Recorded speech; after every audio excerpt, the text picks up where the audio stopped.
to the present. And that's pretty much how things went down. Those are the facts at IS-7 as far as I'm concerned. Finally learned the truth about my father's last case. So what happened at the trial? Well, we lost. Von Karma did a real number on us. Really? You couldn't prove that Mr. Tongaroa was innocent? Oh, we can prove it all right. Had a little decent pile of evidence in our favor. Problem was, we underestimated Von Karma. He fought even dirtier than we feared. I can imagine. Secure a conviction at all costs. That was always his guiding principle. Yeah, ain't that the truth? Anywho, the trial dragged on, and the whole thing took about a year in the end. I'll never forget the day the verdict came down. December 28th, that following year. Damn. It's April now. So, ooh mama, we're talking over 17 years ago. Time sure does fly, huh? December 28th. I was there that day 17 years ago, sitting in the courtroom gallery. Oh, here we have to live through this again. Just before the trial got started, Gregory noticed that Samson was looking even worse than usual. Turns out the poor guy had finally reached his limit. It was so bad, he even said he wanted to be found guilty. What the fuck did they do to this guy? Wait, you mean they forced a confession out of him? Yeah, Von Karma got what he'd been pushing for from the very beginning. And when Gregory tried to drop the bombshell about there being no body to speak of, he learned that Von Karma had used the power of the police to head him off at the pass. He even had himself a fake autopsy report. But that wasn't the end of it. Fake autopsy report. Von Karma had gotten Samson to falsely testify against himself being an accessory to murder in court. Combined with his confession, the poor guy's goose was well and truly cooked. But Gregory still had his ace in the hole, though. Same ace he asked Detective Bad to help him with? Exactamundo. He knew he needed one last card to play if they'd squeeze a confession out of Samson. So he had Bad record all of Samson's interrogations. I guess Detective Bad really wanted to know the truth too, huh? We all did, but he was a trooper. Staying with the case even after Von Karma took him off it. He was tied up in some other big case too. Good old Bad. They don't make him like that anymore. Aww.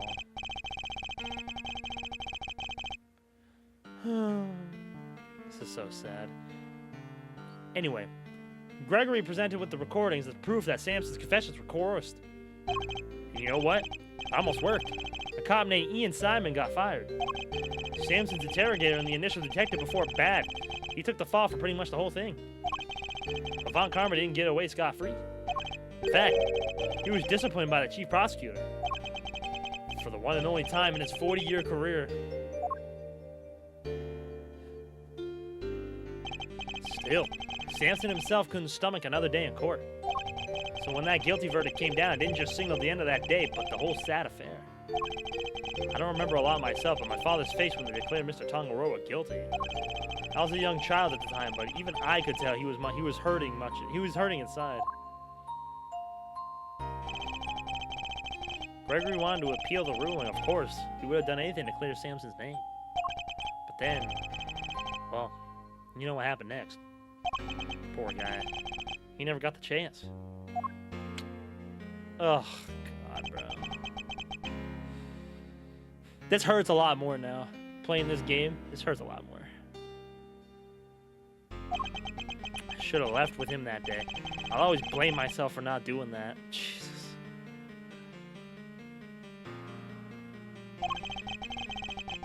But I shoved that aside and obsessed over something else instead. Or rather, someone else. I hated what you did. Hated you for choosing to stick with Von Karma.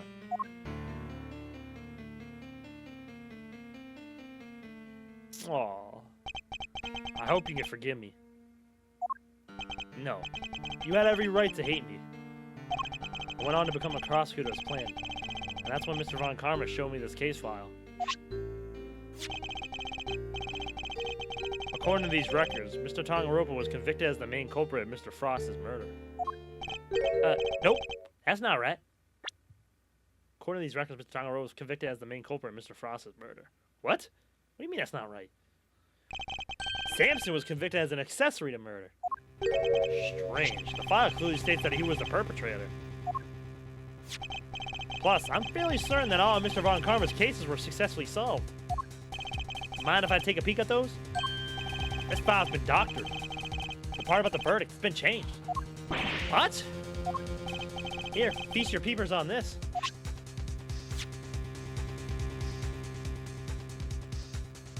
Suspect data. Samson Tangaroa organized a confectionery contest. Victim's body was found inside of one of his creations, leading to his arrest. While in detention, Tangaroa discovered that he had a taste disorder, which was subsequently cured via medication. Verdict: convicted as an accomplice based on his confession. Convicted as an accomplice? That's a copy of the file they have on record at the courthouse.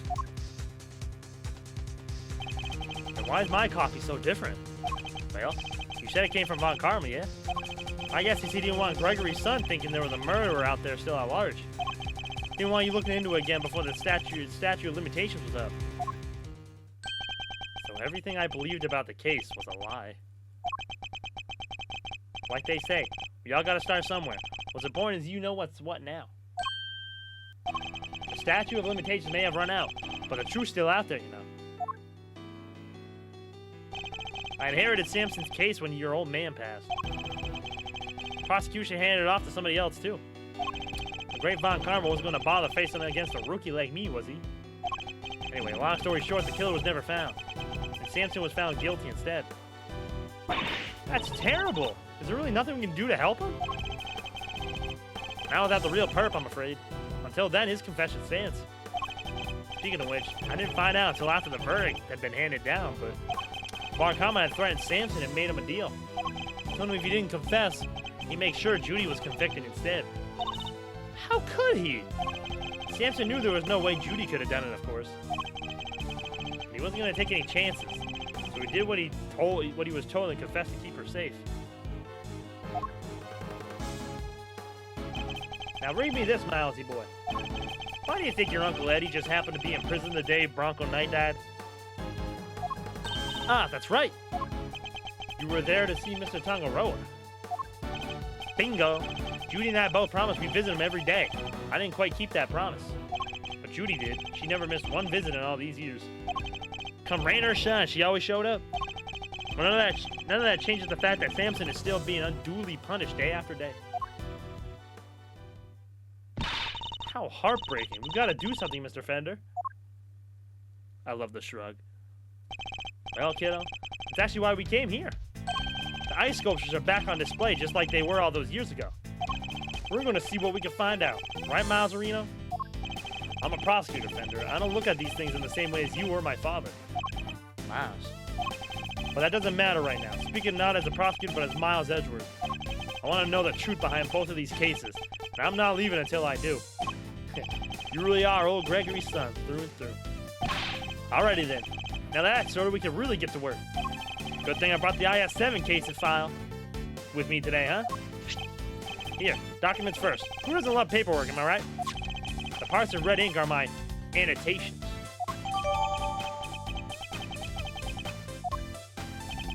Thank you, Fender. And here's some evidence for you, enjoy. There's quite a few, so I'd take a minute to scope them out if I were you. Small mountain of evidence from the IS-7 incident received from Fender. Yes, I see. I'll take a look at them in a bit. You know, our current case is just full of loose threads, too, come to think of it. Indeed. The key players of that incident 18 years ago who just happened to get caught up in another incident. The ice sculptures of the Winter Wing that are perfect replicas of the one from 18 years ago. The poison gas attack in the Autumn Wing, which had been disguised to look like the Winter Wing.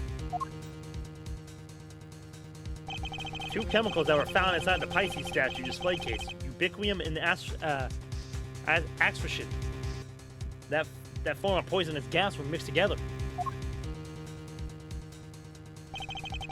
The victim of the gas attack, Carmelo Augusto, was no stranger to the events of 18 years ago. And who was still unconscious and undergoing treatment in the medical room? Finally, we come to the body floating face down in the fountain. That said so in the stream, W. and the fact that the ice sculptures have melted, just as they did all those years ago. The events of the present day would appear to be immediately linked to the events of the past. Which means that they may be able to help us learn more about what happened 18 years ago. Sounds good to me, let's get investigating. Objection! Objection! Oh no you don't, aren't you forgetting somebody? I could have sworn this is my investigation. Eustace is quite right. I do hope you aren't intending to obstruct him in his duties, Mr. Edgeworth. I would hate to have to add a guilty to my report to the committee. What am I guilty of now? Of course not. I'm simply offering once again to do what I can to help with this investigation. Your offer is duly noted and duly declined. Oof! She isn't pulling any punches. The identity of the body from the fountain is currently being ascertained. It's only a matter of time until we have all the information we need. Perhaps I can help you speed that process along. I think I have an idea who our mystery victim might be. What? Really? Then you have to tell me. It's the law. Very well. Maybe it's just the ice sculptures that have resurfaced after 18 years. The body in the fountain may also be a visitor from the past. Take that! I believe the body in the fountain is that of a man who was murdered here 18 years ago. Mr. Artie Frost. What? You're saying that was poor Chili Winks? Wait. Who the heck is Chili Winks or Artie or whoever it is you're talking about? Artie Frost was a famous sculptor, Eustace. Although he was better known as Paul Halik. The sculptures on display here are all his works. No way. Sounds like he did well for himself. Always good to encounter a fellow winner. Mr. Frost was also the victim of the IS-7 incident. Judge Gavell knows about the IS-7 incident? Mr. Edgeworth, the IS-7 incident is an 18-year-old case. And according to police records, the victim's body was recovered and an autopsy report duly carried out. Sure, that's what the records say. The records can't always be trusted. What are you insinuating? Now, while the records say stuff like body totally recovered, the defense back then begged to differ. Not that it stopped the prosecution from shutting them down hard, of course.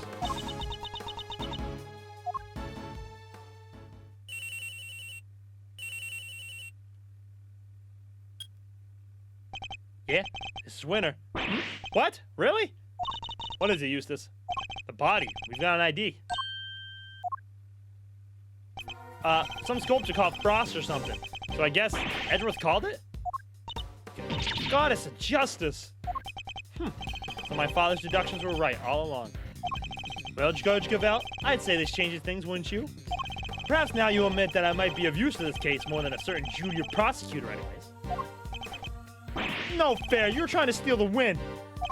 I'm doing no such thing. All I want is to uncover the truth. And if we're going to get to the bottom of what happened here, we'll need to work together. We do not need to do anything. You do not need to know the truth. This case is none of your concern. Objection! Objection! Oh there, Judge G. I think you might be wrong about that. Another your interruption, Mr. Fender. Yep, see? I was on the defense team for IS-7, so this case is very much my concern. I was one of the pesky kids pushing the theory that the body had actually gone missing. Get her, Fender. Get her! The prosecutor at the time may have brushed us off, but you can't deny the testimony of your eyes. Or to put it a little more bluntly, the prosecution's case was rotten from the ground up. When there's been a miscarriage of justice caused by the prosecution, it's the committee's job to fix it, no? Who better help you unpick the mess than someone who was there at the time? Unless you have an ulterior motive. Damn! Get her, Fender! Judge Gavell seems to know the facts of the IS-7 incident in some detail. In which case, especially must be here on the committee's behalf. Your connection to the case is noted, Mr. Fender, but I fail to see how it concerns Mr. Edgeworth. He's the son of the original defense attorney, and the protege of the case's lead prosecutor. And if that's not enough for you, he was at the trial too. I think it's just possible he might have a little something to bring to the table, don't you? Very well. You may both assist in the investigation, but only if you refrain from interfering with the work of others. The winter wing is off limits for now. This room, however, is all yours. Alrighty. Great to hear we're on the same wavelength, G. Why don't we bring it in to show we're all on the same side of justice? Do not test me, Mr. Fender. Your permission to investigate can be revoked at any time. Duly noted, Your Honor. This is a turn-up for the books, huh, Milesy? We get to do our thing after all. Thanks to your immeasurable help, as always. No sweat. Besides, I was mostly doing it for me. Okay, I'll be investigating my own thing, so just holler if you find something interesting. I will. Okay, shall we? Heck yeah! Let's investigate the comment. Let the investigation commence. We're still unclear on two key facts: how Mr. Frost's body came to be where it was found, and the source of the ubiquium. You're right. We need some more intel. Indeed. Let's focus on the ubiquium first and foremost. It's used in stuff like dish soap and paintings, right? Correct. It also brings red in color and has a distinctive minty fragrance. Okay, sounds like we know what we're looking for. Cold War. I couldn't get into Cold War. I wasn't a big fan of it. So this dishwasher was made by Artie Frost? Looks very fancy. Oh, it is. I'm willing to bet that this section fetched something in the thousands of dollars. So let's try not to touch any of it unless we absolutely have to. Oh, this stuff's really worth that much? Stop it, Kay. I can see your eyes lighting up. This guy must have really been a fan of Mr. Frost. Like Fender said to still have this.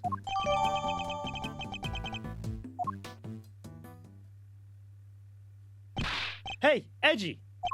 What is it? Be careful with that teapot, you hear? Why is Larry so concerned all of a sudden? Honored guests? I can pour you a cup if you like. It's bound. Ah, Judy! I'm good, thanks. No tea for me. You two knock yourselves out. Thank you for the offer. Yes, why not? A quick break won't hurt. 2 cups coming right up. Wait, why did Larry say no? Larry? It smells great. Look at they both being so eloquent, bro. Wow, it tastes even better than it smells. What type of tea is this, Mr. Edgeworth? It's Ceylon, I believe. It's usually identifiable by its citrus aroma, but... Miss Brown, is this the same blend you served this morning? Why, yes, is it alright? There isn't anything wrong with it, is there? Oh, no, not at all. It's just the cup you gave me earlier had a slightly different aroma.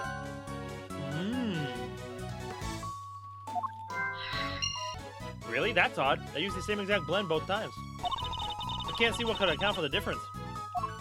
Hey, what's the big idea? Quit being mean about Judy's tea, will ya? What's got under your skin, Larry? Nothing, you're just rude, that's all.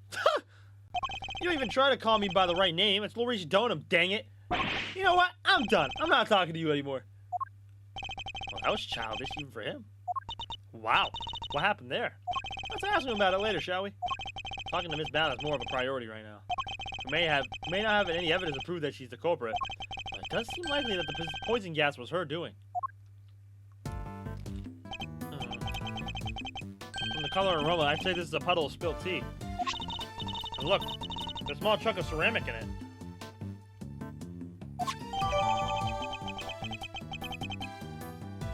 Ceramic fragment. I guess somebody must have broke something? I know that insignia. A certain high-strung somebody just might know a little something, too. Hey there, Miles Reno. What's the situation with the investigation? Things are progressing. I think a fuller picture of what happened is beginning to emerge. Good to hear. Guess I better step up my game, too, then. This case seems to have a lot in common with the incident from 18 years ago. And how?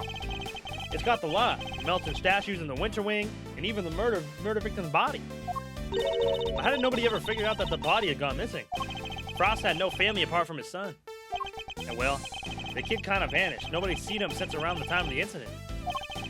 Gusto's too. Him and his best pal from school just up and disappeared. Wait a second. What? And they were never found? Gusto's boy wasn't, not as far as I heard anyhow. Guess Frost's kid turned up in the end though. He collected his inheritance at some point. But yeah, with no family around just after the incident, Frost got no funeral, no nothing. So no need for the police to release the body, and no need for anybody to find out they didn't have it. They filled their fake autopsy report, and nobody was any the wiser. Well, almost nobody. Still can't believe Mr. Von Karma would have stooped so low. I'm going to keep this simple, Larry. You're hiding something, so just tell me what it is.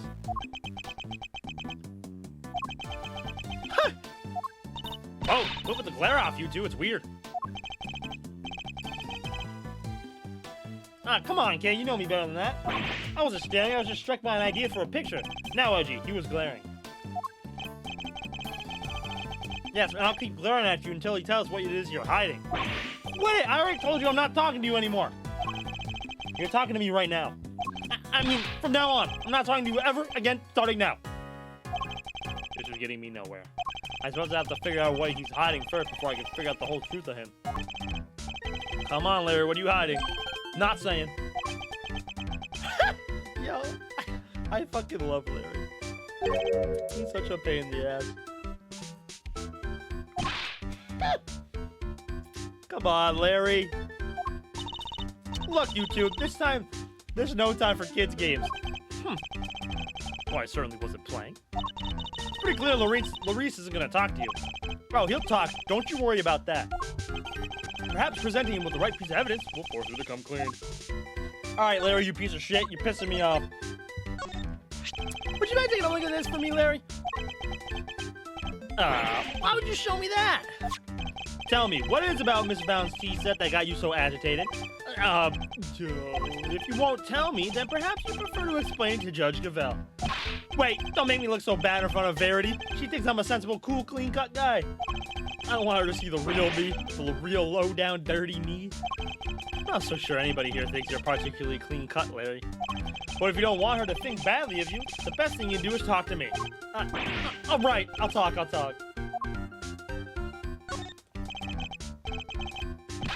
All right, Larry, enough is enough. Now confess. Is this any way to treat your best friend, Edgy? Is there any way for you to treat yourself by lying to him, hiding things? I get the picture already, so stop glaring at me like that. I'll tell you everything, okay? Earlier, I thought Verity might like a cup of tea, so I went to pour one for her. When I got distracted, my hand slipped and smash! I broke the teapot in priceless work of art. It's in pieces because of me. No words exist to describe how far away I saw this coming from. Ouch! You really messed up this time, Maurice. See, Edgy, everyone's going to think less of me now. Judy's never going to forgive me for this. Crying to me won't do you any good. I think you need to apologize to Miss Bound. Aw. My teapot? I see. I'm sorry, Judy. I'm so sorry. I don't have any money, but I'll paint your portrait. I'll paint you 50 portraits. Please, Mr. Dunham, it's really me who should be apologizing. How could I have failed to notice that there was a broken piece of ceramic on the floor? Somebody could have been hurt. Here, let me make sure that's safely disposed of. The teapot in question was designed by Artie Frost, correct? I understand it was something you've long treasured. You must be upset. Oh, I am. Liar. But of course, all things break eventually. As luck would have it, I have another identical teapot. It's far from the end of the world. Is she less attached to Mr. Frost's work than she used to be? I can't believe this, Judy. You're the sweetest, the kindest. Ah, this other teapot you're talking about. It's the one sitting on top of the car right now, right? What do you mean? Yeah, so when I smashed the first one, I tried to hide the pieces in the bottom of the cart. That's when I saw the other pot under there. So I took it out and basically switched the two pots. Oh my god, is Larry gonna be an MVP again, Doug? Oh my god, bro. No way. Oh, I see. Yep, and that's everything I have to tell you. I'll be extra careful not to break the other one. I promise. You have no shame whatsoever, do you? I'm sorry. It's really quite alright. Thank you for being so honest. See, Edgy, isn't Judy the absolute best? I trust you won't take advantage of her kindness and will make amends somehow. I sure will. Once I make it as an artist, I'm gonna give her one of my paintings. She was one of my models after all, it's only fair. At this rate, I suspect he's likely to make more trouble than amends. Don't you think it would be better for you to keep out of her way for a very long while? Oh, but I will be keeping out of her way because I sketched her in the others already. Her and the others? Keen to see my work, huh? Yeah, I drew a few great sketches of some ravishing beauties. Want to see? Instead of Maurice's ravishing beauties, huh? Interested in Larissa's ravishing beauties, huh, Mr. Edgeworth? Huh. I'm afraid you've greatly misjudged, Kay. I simply wish to see if Larry has captured any unusual details this time, too. Unusual details? Nothing's unusual about these. They're my best work yet. Really? Now I want to see them, too. Aw, you're such a sweetheart, Kay. All right, let me dig them out for you. Give me a sec, okay? I suppose we might as well take a look. So, these sketches are yours. Serious, Haji, if you want to check out my art, you should have just said so from the get-go. Here, feast your eyes on this. What am I looking at here? I told you already, ravishing beauties. Just a few of the fair faces that have caught my eye since I've been here, you know? That's Verity and Judy and, somebody else. Why'd you draw them all on the same page? Well, I meant to draw the room at first, just something to pass the time. And then I saw one beauty and another, and, well, I just scribbled them all down as I went. So these were all drawn at different times? Huh? Yeah, I guess. I did one of you too, Kay. You're on a different page, though. Wow, you did? I'm flattered. How true to life are these sketches? Did you only draw what you actually saw? Of course! You think I draw things I can't see? Like using my imagination? Oh, these are 100% true to life, right down to the exact shade of each color. What is going on here?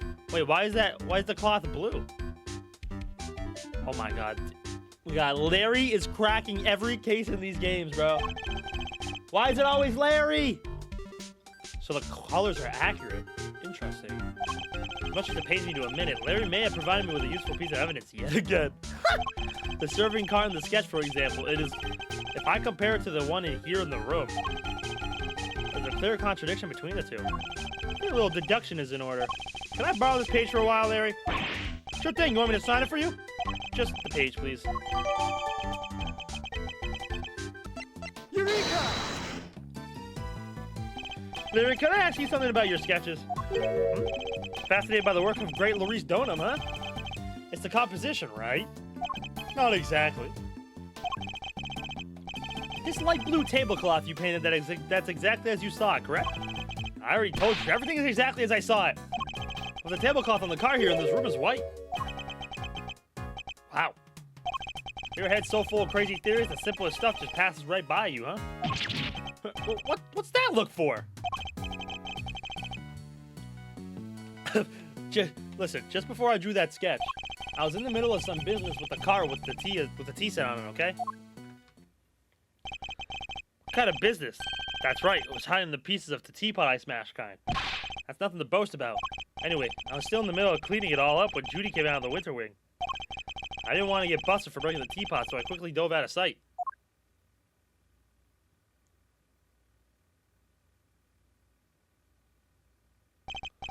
Wait, Miss Bound came out of the winter wing? Yeah, and she was pushing a cart. A different one. That's the one with the light blue tablecloth on it I drew. And what did she do with the second serving cart? Well, I saw her wheel it into the summer wing. I don't know what happened to it after that. When she came back out, she was pushing one of those other carts, the kind you lift stuff with. Lift cart? Yeah, so I called out to her, but she just ran off and left it behind. Never had her down as the shy type, but it goes to show you never know. Another serving cart and a lift cart. Is there maybe another tea set too? Better check with Miss Bound. Fucking Larry, bro. Leave it to Larry, leave it to Larry. Are there 2 serving carts here at the gallery, Miss Bound? Oh, yes. Why do you ask? A certain so-called artist showed us the sketch. I couldn't help but notice the color of the tablecloth. It's light blue. Light blue? I'm afraid your friend must be mistaken. I only use white tablecloths, freshly laundered and starched. It's the perfect wrinkle-free one on the cart here in the fountain room, right? Exactly. If I saw so much as a blemish, I would replace it right away. Could the color of the tablecloth in the sketch simply be a mistake on Larry's part? Do you have any idea what you might have been doing when the sketch was drawn? Let me see. I appear to be carrying out my usual duties. I'd like to ask you a little more about these duties, if I may. What exactly were you doing when the sketch was drawn? Because from what I can see, your card doesn't have a tea set on it. I was delivering some chocolates to the investigating officers. Aw, now I'm just jealous. I love chocolate. Well, there are a few left over, so here, for you both. I made them myself. I hope you like them. Woohoo! Thanks, Miss Bound. Well, why not? They're a little melted, but I suppose that's because they've been sitting around in her pocket. They're super sweet. I love them. I'm very glad to hear it. They may not be the prettiest, but I'm grateful for the energy boost nonetheless. Though perhaps they could do with a little less sugar.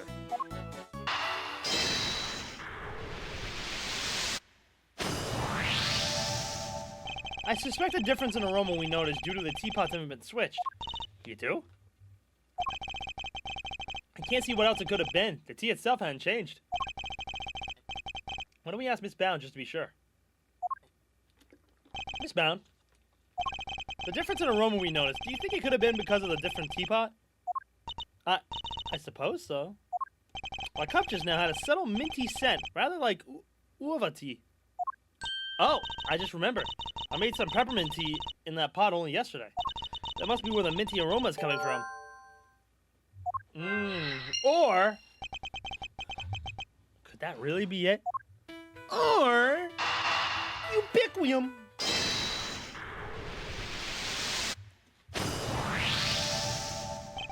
Tea from the teapot Larry switched in from under the cart smelled faintly of mint. Right, Miss Bound said she used that pot to make peppermint tea yesterday. Yes, but there's something else that's been troubling me. Miss Bound seemed more taken aback by the switching of the teapots than the breaking of one. You're right. You expected it to be the other way around. I suspect she might have been deliberately hiding the teapot underneath the cart. But why? One of Ubiquitium's key characteristics is its minty fragrance. So what if she had been hiding some in that teapot? What? In the teapot?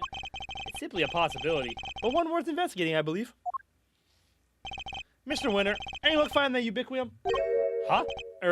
Oh, excuse me. Shit. My people are searching the entire gallery, but they haven't found anything yet. What about you? Don't tell me you know where it came from. I may have an idea. Ha! I knew it. If I can't find it, there's no chance of useless. What? You do know where it came from? Yes. Where? Miss Bound's teapot. Wow, nice piece. I like it. Yeah, this looks like a fitting prize for a natural-born winner. It's not a prize, it's a vital piece of evidence. Oh, it's just evidence? Then I'll have one of the forensic people check it out.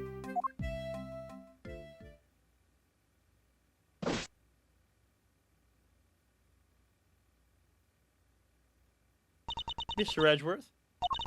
Is there some sort of problem with my teapot? Possibly. The minty fragrance we noticed coming from it. I think it just might be the scent of one of the chemicals used to make the poison gas. Her freak out is gonna be crazy. But Mr. Edgeworth, surely you don't think I had anything to do with that? I'm afraid I do. The method used to create the gas would have required considerable preparation. Nobody would have had the time or the opportunity to set that up except you. That's not strictly true. It took around a week to get Zodiac Hall ready for the exhibition. There were all kinds of people coming and going through here during that time. Delica, for one. So you see, I'm not the only person who could have set it all up. Miss Scone is on our radar too, of course. You needn't worry about that. And besides, I wouldn't know the first thing about making poison gas. So even if you did find some ubiquitium in my teapot, I wouldn't have any idea what to do with it. But I suppose we should see what the test results say first. Miss Bound claims she doesn't know the first thing about making poison gas. I need to find a way to prove that she's lying.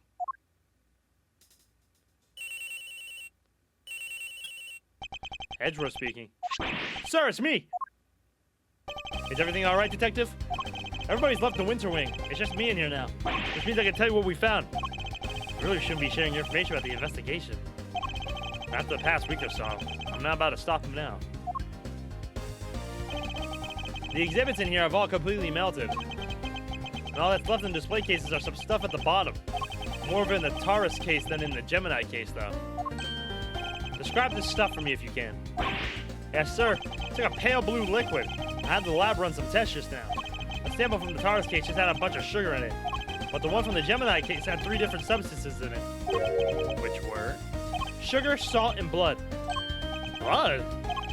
What are salt and blood doing in the Gemini case sample? Can't imagine whose blood it could possibly be, but... Did they freeze the body? That would be crazy. I'll get it tested right away, sir. Please do, Detective. Oh, I almost spoke over the radio with the forensic guy working the fountain room. He said he just got word that the sugar they found in the fountain machine matches the sugar in the pale blue liquid. I see.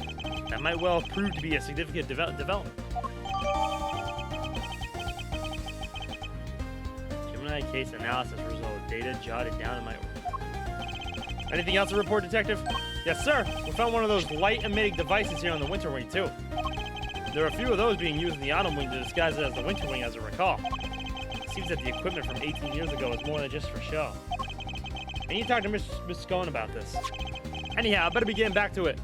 I'll let you know as soon as we hear from the lab about that blood. Yes, thank you, Detective.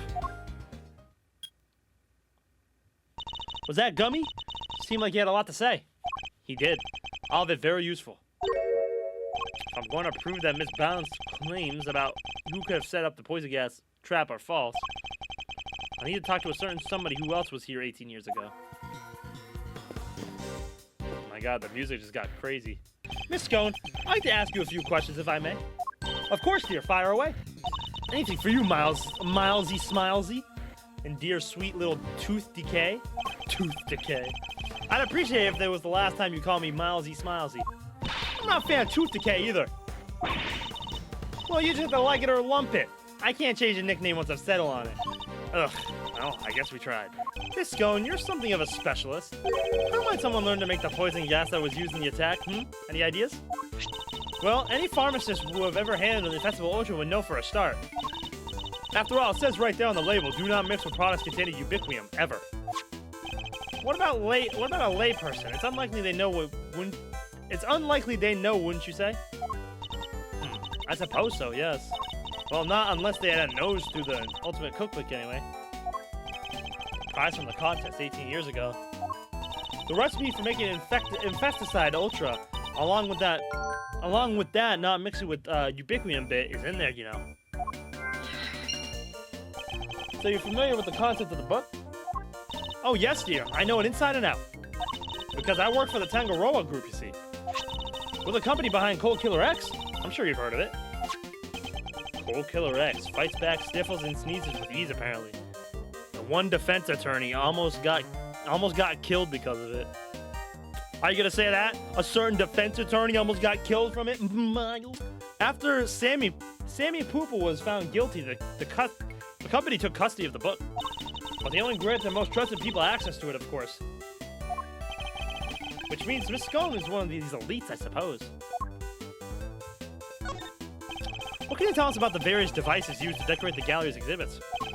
There seem to be some pretty specialized items in use. Light-emitting devices, luminous fabrics.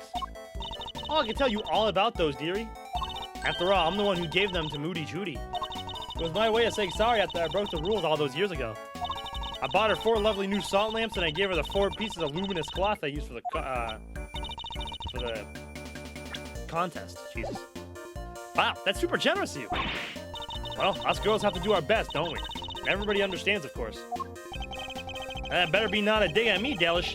I told you how kind I thought that was. Yes, back when you were a dear, sweet, innocent baby boy, what happened to you, eh? A dear, sweet, innocent baby boy? Mr. Fender? Can't quite picture that, I have to say. So these decorations, they're all the same as the ones you saw 18 years ago, correct? Yep. Salt lamps, glowing fabrics, light-emitting doodads, the whole bit.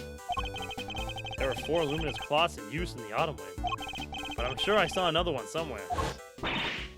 Maybe you should jog your memory with something so Miss Scone will tell us more. You had a piece of fabric like this in your bag, did you not, Miss Scone? Albeit a somewhat grimier one.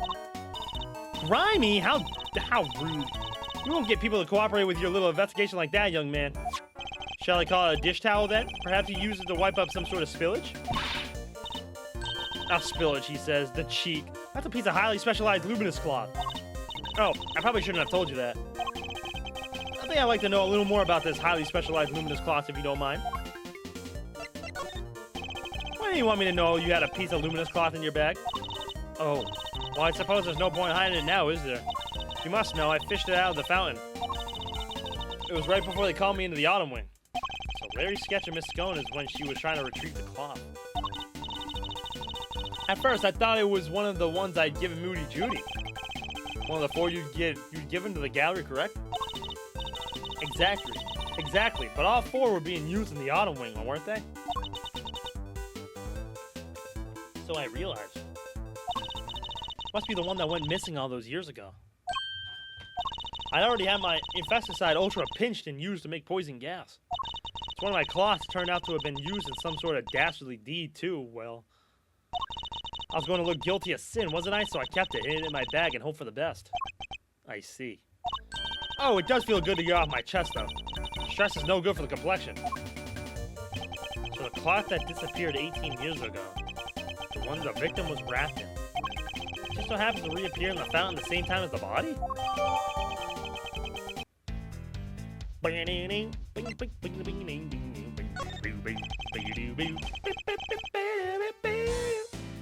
Tell me, Fender, what kind of person is Miss Bound? Huh? Wait a minute. Don't tell me you've got a thing for her, Master. I do not. Chill, I'm just yanking a chain. Anyway, what can I say about Jutes? Well, she is a real brave trooper for one.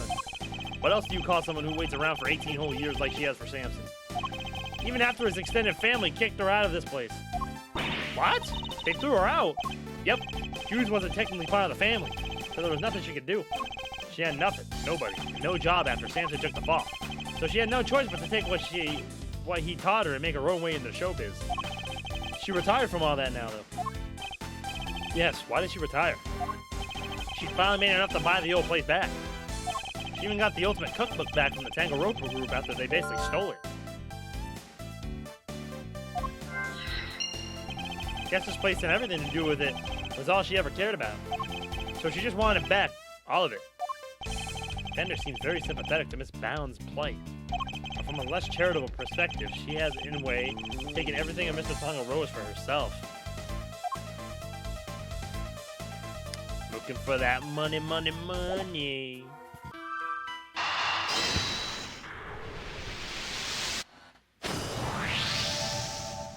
The ultimate cookbook contained instructions on how to create the poison gas.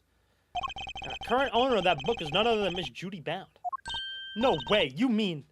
I'm afraid I do. Miss Bound would have been perfectly capable of setting up the gas trap. Finally, we can prove that she's been lying to us. Judy! Oh, Judy! And that's that. All that's left now is to await the results of the test on the teapot. The results have just come in, sir. The traces of ubiquitous were found in the teapot. They were? Just like Mr. Edgeworth said. Curse you. You better not think this means you beat me. You really need to drop this obsession with coming in first, Mr. Winner. We're all on the same side here, remember? We're all trying to get to the truth. What? But first is best. Everybody knows it's better to be a winner than a loser. That's really no way for a prosecutor to think. Not a successful one, anyway. What? But I... Enough. Mr. Edgeworth, please refrain from taunting the boy. Ignore him, Eustace. He isn't worthy of your attention. She's using you, Eustace! Get it through your head, buddy! But Gavel... Oh, alright. Come on, Eustace, I believe in you. Get it through your head, bruh. She's using you. Why don't I take care of things here for now? In the meantime, you can perform the far more important task of going and checking on the victim. Oh, yeah, good idea.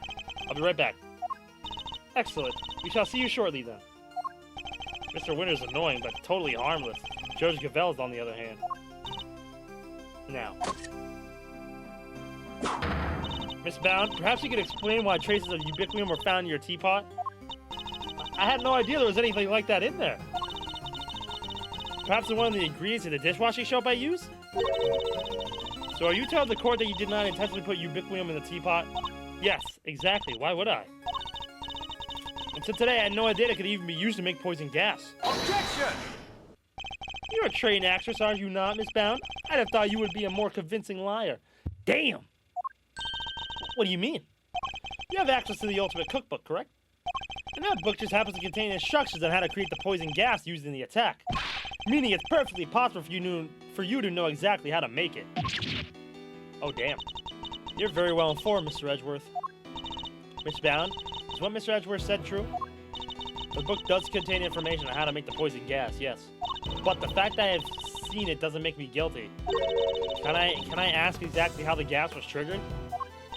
The victim used a blowtorch to heat the lid on the display cases, thereby melting the ubiquitous.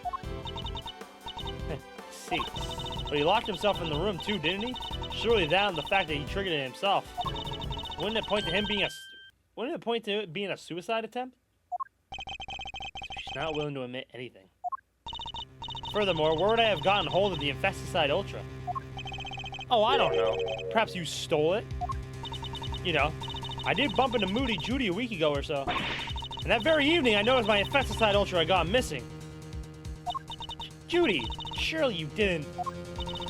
Delica, you carry your bag of pharmaceuticals with you everywhere, don't you? There would have been a number of opportunities for someone other than myself to steal it from you. That's true. I don't have any hard evidence that it definitely was Miss Bound who stole it. Judes, there's clearly something you're not telling us. Why don't you come clean,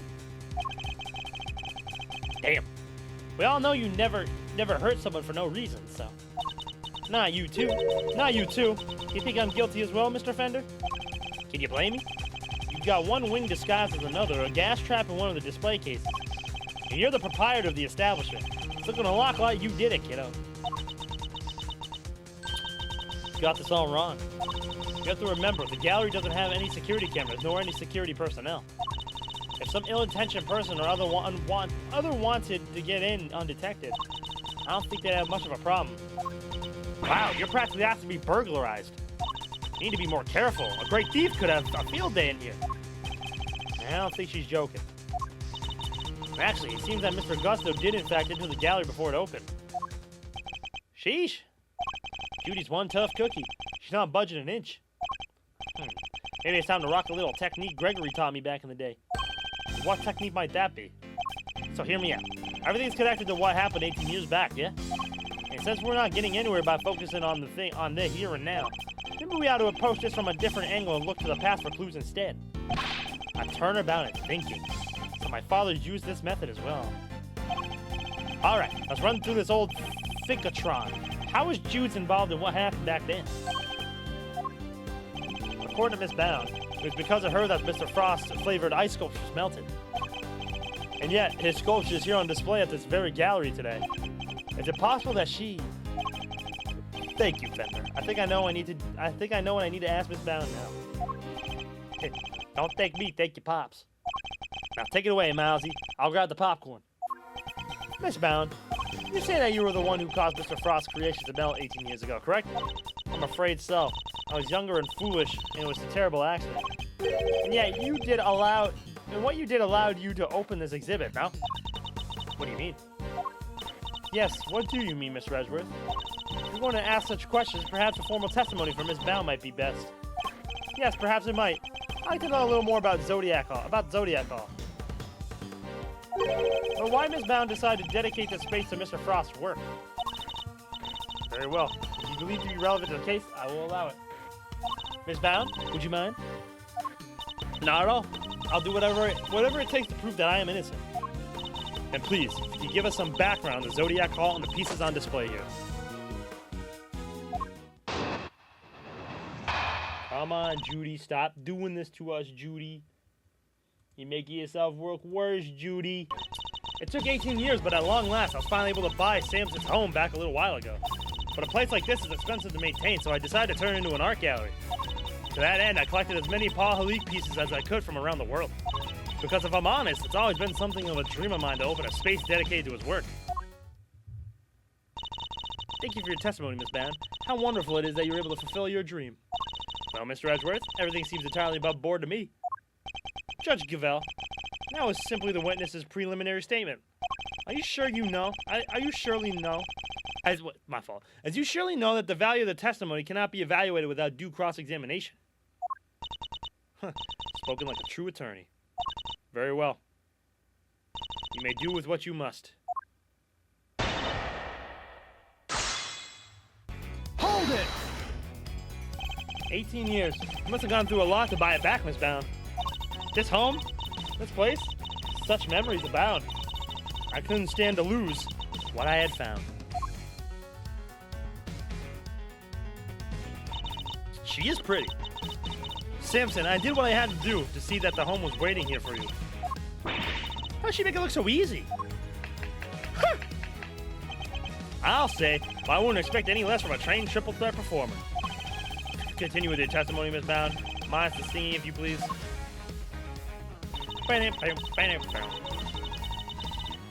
Hold it! You managed the gallery by yourself, Miss Bound?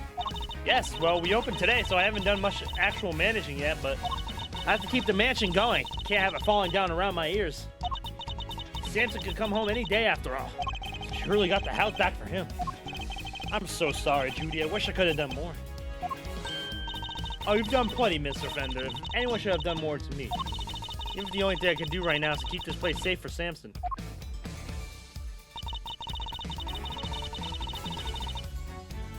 Hold it! Ah, Halik. That was Mr. Frost's pseudonym, correct? Yes, he adopted it while he was working as a sculptor in France. I see. I'm curious about some of the pieces in your collection, more specifically. How you were able to acquire the Taurus and Gemini sculptures. It's my understanding that Mr. Frost died before he could complete them. Yes, and I was able to create replicas for the Winter Wing based on photos of the sculpture he made. Really? Perhaps you can go into some more detail on that.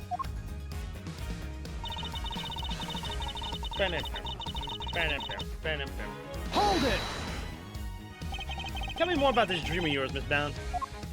Well, what I really wanted was to open a gallery with Samson, of course.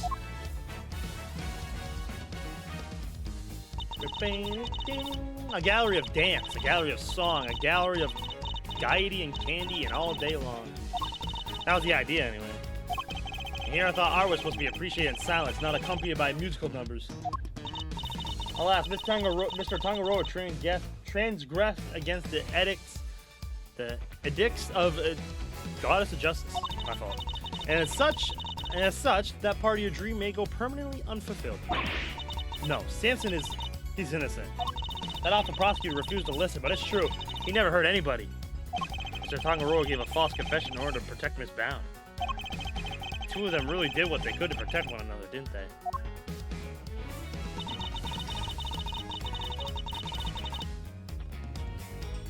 Hold it! These photos you mentioned, you mean the ones you yourself took in Mr. Frost's room 18 years ago? Yes. You certainly know a lot about what happened that day, Mr. Edgeworth. So those statues in the Winter Wing were just copies? I didn't even get to see them before they melted. No, the sculptures in question were definitely not replicas. Which means that Miss Bound is lying. I know, it's such an awful shame, and after we went to the trouble to recreate them too. Sculptures in the Winter Wing weren't replicas. They're the very ones from 18 years ago. I need to show her I'm aware of that, or I'll never get to the truth. Oh, okay, this. Objection! I'm afraid you've run out of road, Miss Bound. You can lie all you like, but you can't deny the results of the tests conducted on the sculpture's remains. And those tests leave no room for ambiguity. Ambiguity, my fault. What you had on display weren't replicas. They were the very statues Mr. Frost carved 18 years ago. Oh, I could probably have explained how that worked if you'd like, dear. It's the sugar you see. You might think sugar is sugar, but the composition is actually very unique. You could probably recreate the statues, but the sweet secret of the chemical makeup, no chance. Thank you, Miss Scout. I don't recall asking for her help, but still. To put it simply, the statues didn't disappear back then because they melted. They disappeared because you spirited them away and kept them hidden for these 18 long years. What? She kept a pair of flavored ice sculptures around somewhere for all that time? It's not the most out there idea in the world, assuming you had a big enough icebox. Overruled. Quiet, all of you. Miss Bound, have you anything to say in your defense? So you've already learned that much. Should I take that to mean you admit to having hidden the flavored ice sculptures in question? No, I admit to no such thing. Never prove that I was the one who took those statues away. And you won't, because it would have been impossible for me to do so in the first place. The police were already here when they disappeared. How could I have done it without them noticing? How indeed. I don't know exactly how you did it, but I'm far from ready to say that it was impossible for you to have stolen them away. You're a very persistent man, aren't you, Mr. Edgeworth? I am indeed, and I won't stop until I get to the truth. I see. And I better tell you exactly what I did that day 18 years ago. The whole time before judging began, I was waiting upstairs in our living room area on standby. During the judging, I had to go change the camera's film cartridge for Samson. Before I could take the camera back to Samson's, I discovered Mr. Frost's body. Later around when your father arrived, I began to make the rounds and serve tea to everybody present. That was when I saw Mr. Gusto entering Mr. Frost's room. And those were my movements on the day it all happened. I hardly see how you could take issue with any of that. That's for us to decide, Miss Bound. Are you saying there's a contradiction in your story, Mr. Edgeworth? I'm more focused on proving that the fact that she did indeed steal those statues. The question is, when she would have had the opportunity to do so. If I could pinpoint that, I might be able to prove what exactly she got up to.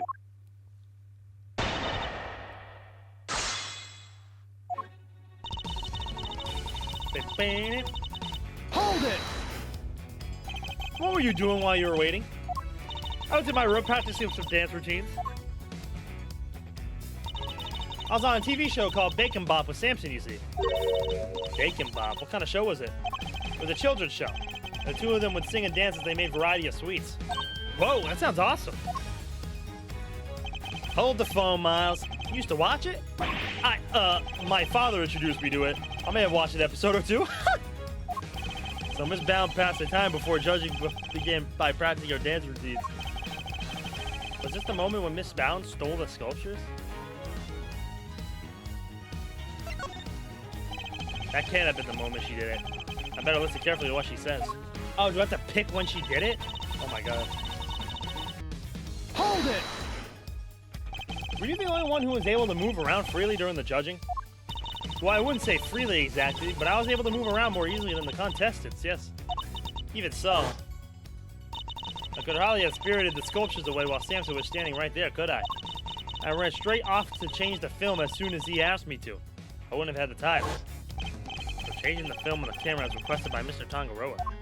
Was this the moment when Miss Bound stole the sculptures? That can't have been the moment she did it. I better listen carefully to what she says. Hold it! You entered the room containing Mr. Tangaroa's work before bringing the camera back to him, correct? Yes, I heard the sound of something collapsing. Samson? Are you in here? The sound of the chocolate chip falling over a little after someone took a bite out of it, one of the supports. Mr. Tangaroa was still in Mr. Gusto's room when you found the body? Yes, I'm fairly certain that was the case. He was judging each room in order, and he'd like to take his time. To the point at which he discovered Mr. Frost's body. Excuse me. Was this the moment when Miss Bounds? Oh my god, I don't know. Hold it! Just as you did today? Yes. Went around and offered everybody working on the investigation a cup of tea. President company included. I remember it well. You were here, there, upstairs, downstairs, everywhere with that little card of yours. Interesting. Did anyone strike you as strange around that time? Oh yeah, Gregory was singing the praises of Judy's tea, and I think he mentioned his saucer was cold. His saucer was cold? Was this the moment when Miss Bound stole the sculptures? Miss Bound, I believe this is when you stole the sculptures. I hate to contradict you, but the fountain room was full of witnesses at that point, Mr. Fender included. Are you suggesting that I somehow got the sculptures out of Mr. Frost's room right under everyone's noses? That is precisely what I'm suggesting. Miss Bound stole those ice sculptures, and she did by hiding them here. Take that! Those looked a little big to fit under there. Am I crazy? Those are some big-ass sculptures, bruh.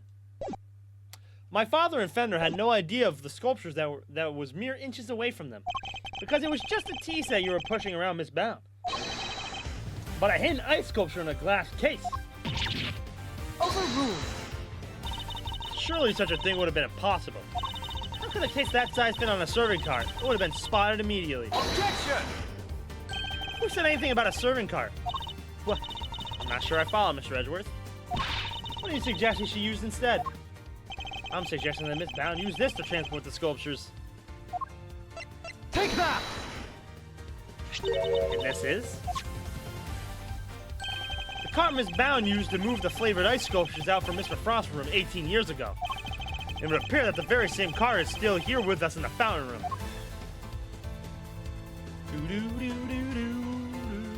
get her, Edgeworth. We originally bought it for use in the contest. You're saying that Miss Bound loaded Mr. Frost's sculptures onto this cart and carried them off? Yep. As you can imagine, all one would need to do is lay a case on its side, add a tablecloth, and it looked exactly like a normal serving cart, thus allowing her to move the sculpture around freely. Can it be? Holy moly, of course! That's why those saucers were so chilly. They were sitting on top of a big block of ice. Judes, how could you? Impressive. Oh shit, here we go. She's getting real. Then again, you are Mr. Gregory Edgeworth's son. I should have expected no less. There isn't a scrap of evidence that I stole the sculptures all those years ago now. And yet, I knew that no matter what I said or did, I'd always be under a cloud of suspicion. So you admit it? You admit that you stole them from Mr. Frost's room? Yes, I do. I took those sculptures in the glass cases out of the room 18 years ago, but I didn't commit murder. As for Mr. Edgeworth, correctly deduced, I dressed up the lift cart as a serving cart to do it. And slipped in and out of Mr. Frost's room while I was going around serving tea to everybody. In the end, I removed not only the sculptures, but the flavored ice Zodiac blocks as well. Zodiac blocks? I feel like I've seen them for myself before. Huge blocks of ice on display here. Who is that kid? I don't even know who that kid was. Must have gone crazy. It must be incredibly heavy, though maybe not. What with it being hollow on the inside? If the winter wing really is an exact replica of Mr. Frost's room from 18 years ago, then even though my father never saw them because they'd already melted, the Zodiac blocks must have been in the victim's room back then as well. When I had finished moving the two ice sculptures and the two Zodiac blocks out, I took two fresh, empty cases to Mr. Frost's room and put them where the original two had been. Only the sculpture had been kept in glass cases to prevent them from being damaged. The blocks were a little more robust, so they had been displayed as is. As stated in the contest rules, we were responsible for providing all display materials, including cases. Meaning it would have been easy for her to prepare those empty spares she swapped in. Mr. Frost's room contained quite a few other flavored ice works in progress. I figured if I melted them down somehow, the resulting puddle would look like it came from the sculptures. And that is how the sculptures from 18 years ago came to be in the winter wing today. I have to say, Mr. Edgeworth, that's quite the confession. Indeed, and I think she offered it so willingly because she knows there's nothing we can do with it. That's all I have to tell you. However, despite everything I've shared, you can't charge me with anything now, can you? What? How do you figure that? Oh my. I would have thought you might know at least this much given we're at a crime scene. I'd suggest you memorize the various statutes and limitations outlined in this book. Statutes of what?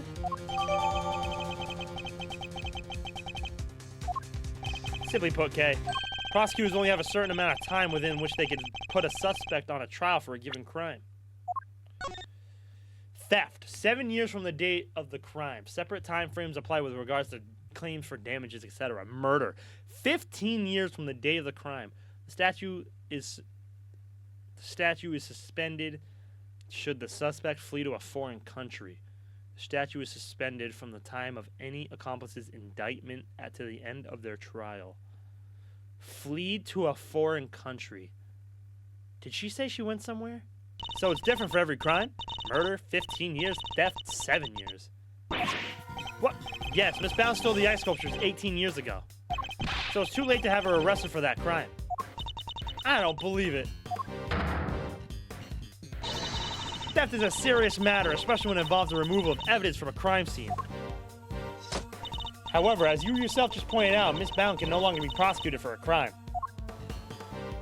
Rendering your revelation rather pointless, wouldn't you say, Mr. Edgeworth? Objection! Pathetic. I wouldn't be so sure about that.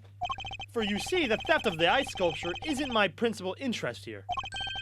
I found the body that reappeared 18 years after the theft to be considerably more interesting. Are you suggesting that I also hid Mr. Frost's body? I am indeed. How do you keep a body hidden for 18 years without anybody finding it? By hiding it in a very unusual way. Oh, now this is interesting. Are you telling me that you know where the body has been for all this time, Mr. Edgeworth? Not such a big leap if you think about what Miss Bound has told us already. Let's just say it wasn't just flavored ice that she removed from Mr. Frost's room back then. Very well, if you are confident in this claim, let us put it to the test. Tell me, Mr. Edgeworth, where exactly was Mr. Frost's body hidden? Take that! Photograph of Mr. Frost's work.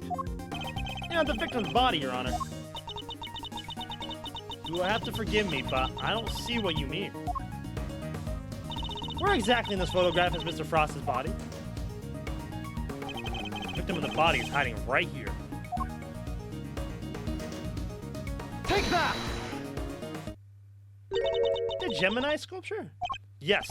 It may look like a sculpture at first glance, but in fact, Mr. Frost's corpse. What? Surely you can't be serious. I don't see anything in the photograph to support such a wild claim. Objection! That's because a certain piece of evidence was used to hide the body in plain sight. And what piece of evidence might that be? The court demands that you present what was used to conceal the body. Oh yeah, we're cooking. One of the cloths from the Autumn Wing? Yes, when it's made to glow in just the right way, it's so visually convincing you might mistake it for ice. Isn't that right, Miss Scone? Well, yes, dear, because... But can you make it really look like about anything, really? Even Blazing Fire. You can make it look just like about anything, really, even Blazing Fire. And the right shade of blue would make it look like ice. Yes, exactly like it, in fact. Overruled! It is not the case that a certain special device is needed to generate these colors, though. Objection! If you would care to take another look at the photograph of the Winter Wing, Your Honor. You'll notice there's a small box connected to the bottom of the Gemini display. That's one of the very light-emitting devices in question. Detective Gumshoe even confirmed its presence. In fact, this particular device went missing 18 years ago. Back then, it was no doubt firmly connected to the cloth inside the display case, which means Miss Bound had no choice but to take it with her when she removed the sculpture. So you see, this cloth and the light-emitting device were being used to create the illusion that Mr. Frost's body was in fact a statue carved from ice. This can't be. Wait, so you're telling me that when we took that photo of us on the Winter Wing, yes, we were standing right in front of the body. But the body and the cloth were both recovered from the fountain. Why were they found there if the body was supposed to be in the Winter Wing disguised as a sculpture? Objection! Because there would have been no mystery as to how the body would have been hidden if we found it as is. Miss Bound needed to remove Mr. Frost from the Winter Wing in order to throw us off the scent. Overruled! Bing. Ridiculous. I don't recall her speaking around behind our backs to throw a body in the fountain. No, and she didn't need to, because she had another method at her disposal. Her trusty lift cart, the same cart that proved so useful in her executing her original theft. I believe she wheeled the body into one of the wings and floated it down the stream into the fountain. The frozen body being quite solid, probably got stuck somewhere along the way. Which is why only the cloth appeared at first. The cloth Miss Scone discovered. And then the body followed afterwards once it had thawed enough. Uh-oh, she's getting pissed. It's an ingenious theory, Mr. Edgeworth. But, can you prove that it was me? It seems a little unfair to expect me to accept your accusation without proof, don't you think? What about an eyewitness? Do you think someone might have spotted her when she was moving the body? As a matter of fact, I do. And the contradiction in this piece of evidence I was provided will shed light on exactly how Miss Bound moved the body as well. Well, Mr. Edgeworth, do you have any evidence to support your allegations? Of course, I have a piece of very compelling proof right here. Then please present it to the court. What evidence do you have that proves Miss Bound acted as you claimed? Larry! Larry! Larry! Larry! Take that! Let's go, Larry! More drawings. Is that me? Yes, Mr. Butch drew sketches of people as they passed through the fountain room. What I'm interested in is the cart we can see here. Miss Bound's servant cart, what about it? You don't see it? She's using the same trick she used 18 years ago. Ergo, we know that Miss Bound was busy moving Mr. Frost's body when this picture was being drawn. What? If I may, I don't see Mr. Frost's body anywhere in that sketch. All I see is a picture of me delivering chocolates to everyone. Really? Then let me direct your attention to the color of the tablecloth, Miss Bound. I originally thought that Mr. Butts had made an error, but he's assured me that he possibly couldn't be the case. This tablecloth appears to be light blue. Yeah, it's a shade of tablecloth that Miss Bound doesn't seem to own. The cloth only appears to be light blue due to the body hiding just underneath. What? But the shape of the car is perfectly rectangular, just as one would expect. Surely it would be immediately obvious if the tablecloth was being draped directly over the body. Objection! Not the body being placed inside one of the hollow Zodiac blocks in the winter wing. Place one of those on the lift cart and easily pass muster as a regular serving cart, wouldn't you agree? Goddess of justice. Let's go, Larry! Another MVP case for you, buddy. Miss Bound, surely now you must admit that it was you who moved the body, just as you did 18 years ago. I didn't expect you to deduce all that from a single simple sketch. Well, that sketch alone isn't really enough to prove your theory, is it? You need to worry on that front. My case doesn't rest solely on Mr. Butt's artwork. Once you had disposed of the body, your serving cart became a simple lift cart once more, which is exactly what we discovered here in the fountain room. And without serving cart, you had to find some place to put your chocolates. My chocolates? The ones I was handing out? As we saw in the sketch, you had originally placed them on top of the cart, but the chocolates you gave us came from your pocket. Oh yeah, mine was half melted. It was still super sweet and tasty though. Why'd you suddenly feel the need to put the chocolates in your pocket, Miss Bound? It was because you had no longer had a serving cart to put them on. That's why. Get her, Edgeworth. One moment, please. You've explained what Miss Bound did with the chocolates in the lift cart, but what about the tablecloth? Where'd it go? Indeed. If stashing the chocolates in her pocket was the only solution she could think of, I doubt Miss Bond had the time to dispose of the entire tablecloth. Well, Mr. Edgeworth, do you have any answers for me? Miss Bound didn't hide or dispose of the tablecloth, Your Honor. In fact, it's right here in front of us. Perhaps you would care to enlighten us? Where exactly is the tablecloth Miss Bound used to hide the body? Oh, Miss Bound's person. Pathetic. Miss Bound has the tablecloth on her person, and in plain view, in fact. In plain view? No, surely you don't mean. Miss Bound, it's the cloth around your waist, isn't it? And given that Zodiac blocks weren't kept in the glass cases, that cloth would have been in direct contact with the ice. All we would need is to confirm my theories to test the cloth for traces of sugar used in Mr. Frost's work. The game is up, Miss Bound. It's time to come clean. She's gonna go crazy. Go crazy, go crazy, go stupid. You won't need to test the tablecloth. Everything you said is true. I still Delica's Infesticide Ultra, and I moved Mr. Frost's body. Oh. It was me. It was all me. Delica, I'm so sorry. Last week I went into your bag and I took it. And then, I put it in his pocket, hoping to make it look like he tried to do it himself in. I also made sure to leave no fingerprints but yours, just in case the police suspected foul play. Judy! You... Oh, gosh. But Jude's! Why? Weren't we supposed to be on the same side? All fighting together to free Samson? We were, but I couldn't afford to get arrested. Not yet. Not until I find proven that Samson is innocent. I always plan to give myself up in the end, I swear. I know it's easy to say that now, but why do it this way, though? It's not like you. I'm sorry, Mr. Fender. I've caused you so much trouble. I've been the guilty party all along, ever since that day 18 years ago. Are you trying to tell us that the true culprit in the IS-7 incident was you? I committed a terrible crime. I took those sculptures and I stole them for purely selfish reasons. And when Mr. Frost died, they became more than mere entries in a confectionery contest. They became the final works of Samson's favorite artist. I couldn't allow them to just melt away, not before he came home. And that meant I couldn't let anybody near them, not even the police. So I hid them. I knew it was wrong, but I just had to. I put them in the cold storage room for safekeeping. What I had actually done was far worse than anything I could have possibly imagined.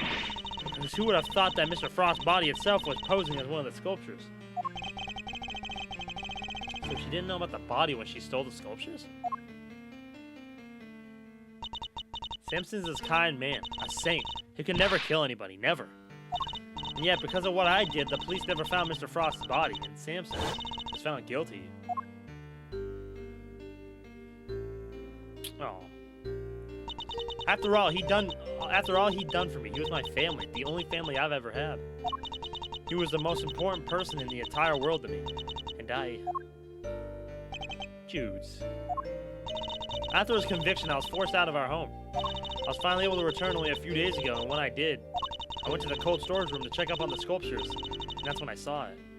Mr. Frost's body had been there the whole time. Of course, by that point, the statute of limitations had expired. So I did what I did today, because it was the only way I could think of it to make things right. Seems I've misunderstood her intentions. Everything she's done really has all been for Mr. Tangaroa's sake. Hey, what do you think about Mr. Edgeworth? Something that's been puzzling me. Why did Miss Bound use poison gas? Why not a more reliable method? But why disguise the autumn wing as the winter wing? The only reason I can think of is to confuse someone who was here 18 years ago. Gusto. I wonder what she had in mind.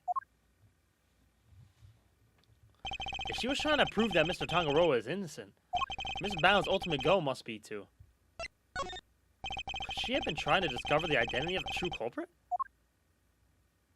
Miss Bound, your ultimate aim was to see Mr. Tangaroa cleared of all charges, correct? And to that end, you had to expose the real killer and have the police find the body from 18 years ago. Is my understanding of your intentions correct? Exhibiting the sculptures was sure to force the killer to return to the crime scene. After all, they were the only person apart from you who knew that the body was hidden in the icework. So they would have freaked out thinking the body was about to be discovered and come running, yeah? Exactly. But Miss Bound ran the risk that the killer might successfully cover their tracks this time. In the worst case scenario, they might even have been able to remove Mr. Frost's body from the scene. So how could she lure the true killer into revealing themselves without putting vital evidence at risk? Oh, I see what you're getting at. You're saying that that's why the autumn wing was all winter wingy? I am. You were betting on one thing, Miss Bound, weren't you? That whoever opened the Pisces case you had carefully designed as disguised as the Gemini case would be the real perpetrator of the IS-7 incident. No.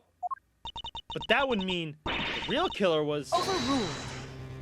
Enough, not another word. Do you realize the implications of what you are saying, Mr. Edgeworth? Are you prepared to stand behind the accusation you are clearly about to make? Miss Bound set a trap for Mr. Frost's killer, meaning that whoever found themselves caught up in that trap is highly likely to be the guilty party. And he left for Zhangfa for a while, so it was suspended. But I lack the evidence to support such an assertion. To accuse someone without any evidence is not to be done lightly, so should I really go ahead and make my accusation and name Mr. Frost's killer nonetheless? Of course we make the accusation. The heck? My ultimate goal is to see the truth exposed. And to do that, I need to seize the moment. Get him, Edgeworth! Get him! Yes, Judge Gavel, I am prepared to stand behind my accusation.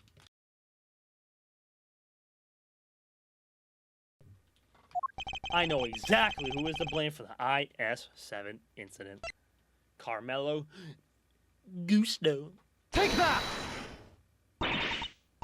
Mr. Augusto, the victim of the poison gas attack, is the perpetrator behind the IS-7 incident? Gusty? Mr. Gusto. Miss Bound, as we have established, you knew that the opening of the gallery would lure in the real culprit. Do I still not know her age? What the fuck? You set up the poison gas trap in order to catch them. Do you dispute the facts thus far? You're a very impressive man, Mr. Edgeworth. Just like your father. And of course, you're absolutely right. Then perhaps you could tell us exactly what happened in your own words. Of course, I have nothing to hide anymore, so I might as well tell you everything. As you said, I set a trap here in the gallery to try and catch Mr. Frost's killer. Before we opened, I made sure that the door to the autumn wing was the only one that was unlocked. When When opening time came, I went around to unlock the doors to the various rooms. I found that the auto wing had been locked from the inside. The killer is on the other side of the door. The thought, well, it frightened me. And then she simply walked away, leaving him to fall victim to her poison gas trap. When I heard that Mr. Gusto was being treated for gas inhalation, that's when I knew he was the murderer. All that was left for the police to find Mr. Frost's body, and then Samson would finally be proven innocent. At least, that was my plan. Judes, why didn't you tell me? You know I'm always here for you, right? We could have found another way. It didn't have to be like this. Thank you, Mr. Fender. You've been so very kind to me all these years. Well, I'm the one who created this mess, so it was up to me to try and clean it up. I didn't care what it took as long as I could get Samson out of that awful place. Judy, Judy, Judy. 18 years ago, the police managed to cover up the fact that Mr. Frost's body had gone missing. If I went to them now and said it reappeared, I was afraid they might have tried to cover things up again. So I worked to set off a very public incident here in the gallery in front of as many witnesses as possible. I'm so sorry, Judy. You, Samson, Gregory, I let you all down. Oh, Fender. It's not your fault, Fender. It's not your fault.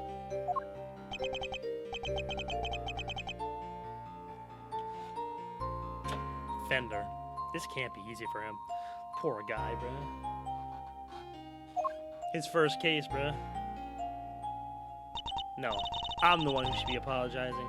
Mr. Edgeworth, Mr. Fender, I hope one day you can forgive me. But whatever punishment I have to face, I'm ready to accept it.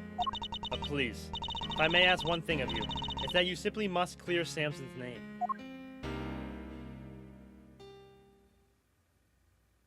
The way the truth of these past 18 years had come to light was unexpected to say the least. And yet, it only led us down a path towards an even more shocking end. What? How? Oh my god, to be continued. Miss Bound, are you feeling a little calmer now? Yes. Good. Then allow me to get to the point. Regardless of your intentions, you broke the law. Yes, I understand. Nevertheless, I understand that you did what you did in order to prove Mr. Tangaroa's innocence. Therefore, if the real culprit really is someone else, then we have a duty to reinvestigate the case. Overruled. Oh boy. There is nothing to suggest that anything nefarious took place in the official IS-7 incident records. Are you kidding me? Did we just forget who was the main prosecutor in IS-7? You know, the guy who fabricated evidence every single case? Alright. That's cool. And right now, there is nothing to suggest that we should take Miss Bound at her word either. So for our first order of business should be to arrest the culprit of the case before us, Miss Bound herself. Objection! Official records cannot always be trusted, Judge Gavel. Especially since there are those prosecutors who would think nothing of twisting the facts. Overruled. Are you suggesting that the committee in that time overlooked just as such a prosecutor? Yes! For 40 years! Yeah! For 40 years, you bitch! Damn! My fault, bro. But damn, dog! 40 years! 40? That's for you and your people to figure out. However, it is a fact that the autopsy report was faked. Seeing as Mr. Frost's body was only found just now. There really is something of Mr. Von Karma in you, Mr. Edgeworth. How so exactly? By continually defying the will of the committee and bending the truth to fit your needs, that's how. Perhaps it is time you understand how the committee sees this case. Committee. This committee could shove it. The committee is willing to accept that Mr. Von Karma falsified Mr. Frost's autopsy report. Even still, Mr. Von Karma only managed to have Mr. Tangaroa convicted as an accomplice. I personally have come to believe that the real culprit behind the IS-7 incident is Miss Bound.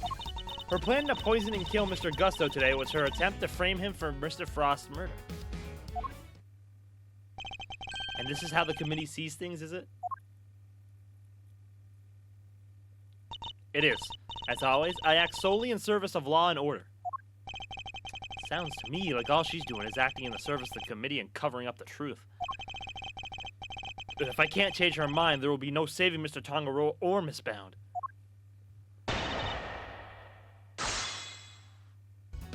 Hold it! If you accept that Mr. Von Karma falsified the report, then why won't you reinvestigate the case?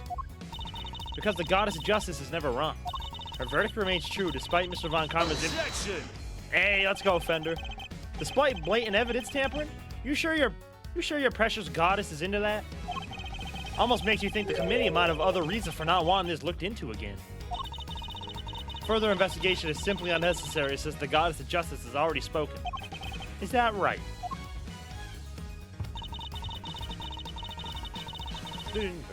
Hold it! I believe it's a confession that sealed Mr. Tongaropa's fate in the end.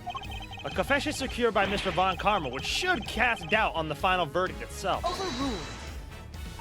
Samson Tongaropa's confessed to the initial investigating officer, one Detective Ian Seidman. The official records state that it was his interrogations that led to the conviction. Therefore, all I can say to you is that the goddess of justice has already spoken. Unbelievable. She just won't budge at all. Are these committee guys really that big of a deal? In many ways, they are a prosecutor's worst nightmare. They're kind of like how the police are to a great thief, huh? Funny how you don't seem to have a problem working with the police when it suits you, though. Hold it! Are you suggesting that Mr. Tongaropa and Miss Bound killed Mr. Frost together? Why not? You could even imagine they'd split their roles as thus. Mr. Tongaropa could have been the one to commit the act itself, while Miss Bound was to remove the body. What? The thought of that we could ever kill Mr. Frost. You stole his corpse and hid it for 18 years. Is it really so surprising that you might be considered a suspect as a result?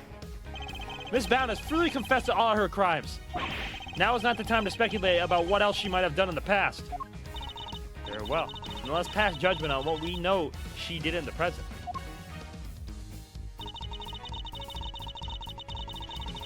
Hold it! Why would Miss Bound have chosen to frame Mr. Gusto for the murder? No doubt because he suspected her of being the real culprit. He may have entered what he thought was the Winter Wing simply to see if the Gemini statue was the genuine. Little did he know that he would be greeted by a trap designed to silence him, a trap that nearly worked. Objection! Do you have any evidence to support that line of reasoning? Unfortunately, Mr. Gusto remains in critical condition. It will be difficult to prove anything until he regains consciousness. Oh, but I would need to prove evidence at this point, huh? Why can't you? In other words, there is little we can do for now. On the contrary, there's plenty we can do. You still have no grasp on the situation, have you? And allow me to spell it out for you. Oh, wow. We have all the evidence we need to explain both the IS-7 incident and the poison gas attack. Hold it! All the evidence you need? In the matter of the IS-7 incident, we have a body, a murder weapon, and 2 suspects. As for the poison gas attack, we have the sources of the 2 chemicals in Miss Bound's confession. As for you, Mr. Edgeworth, we also have enough evidence to see that you yourself will have to answer to the committee in a formal hearing. What? Whoa, that doesn't sound good. Don't worry, Miles Reno. If nothing else, you're always more than welcome at Edgeworth & Co. Ugh, Your Honor, I'd greatly appreciate it if we could stay focused on the matter at hand. Of course. Now, where was I? Hold it! Do you really mean to assert that there are no loose ends left to investigate? None at all? All of the evidence has been examined at length, and there is nothing more to be learned from them. Therefore, I see no need to further prolong this trial. This court finds the defendant, Ms. Judy Bound. Your Honor, I'm certain there's something that still needs to be examined. The hammer is about to fall, Mr. Edgeworth. Only hard evidence can stop it now. Present what you think is required. Further deliberation now. Further deliberation now. Assuming there really is anything left, that is. This isn't over yet. Not by a long shot. There's still one thing we don't have an answer to. It's up to me to point it out to Judge Gavell.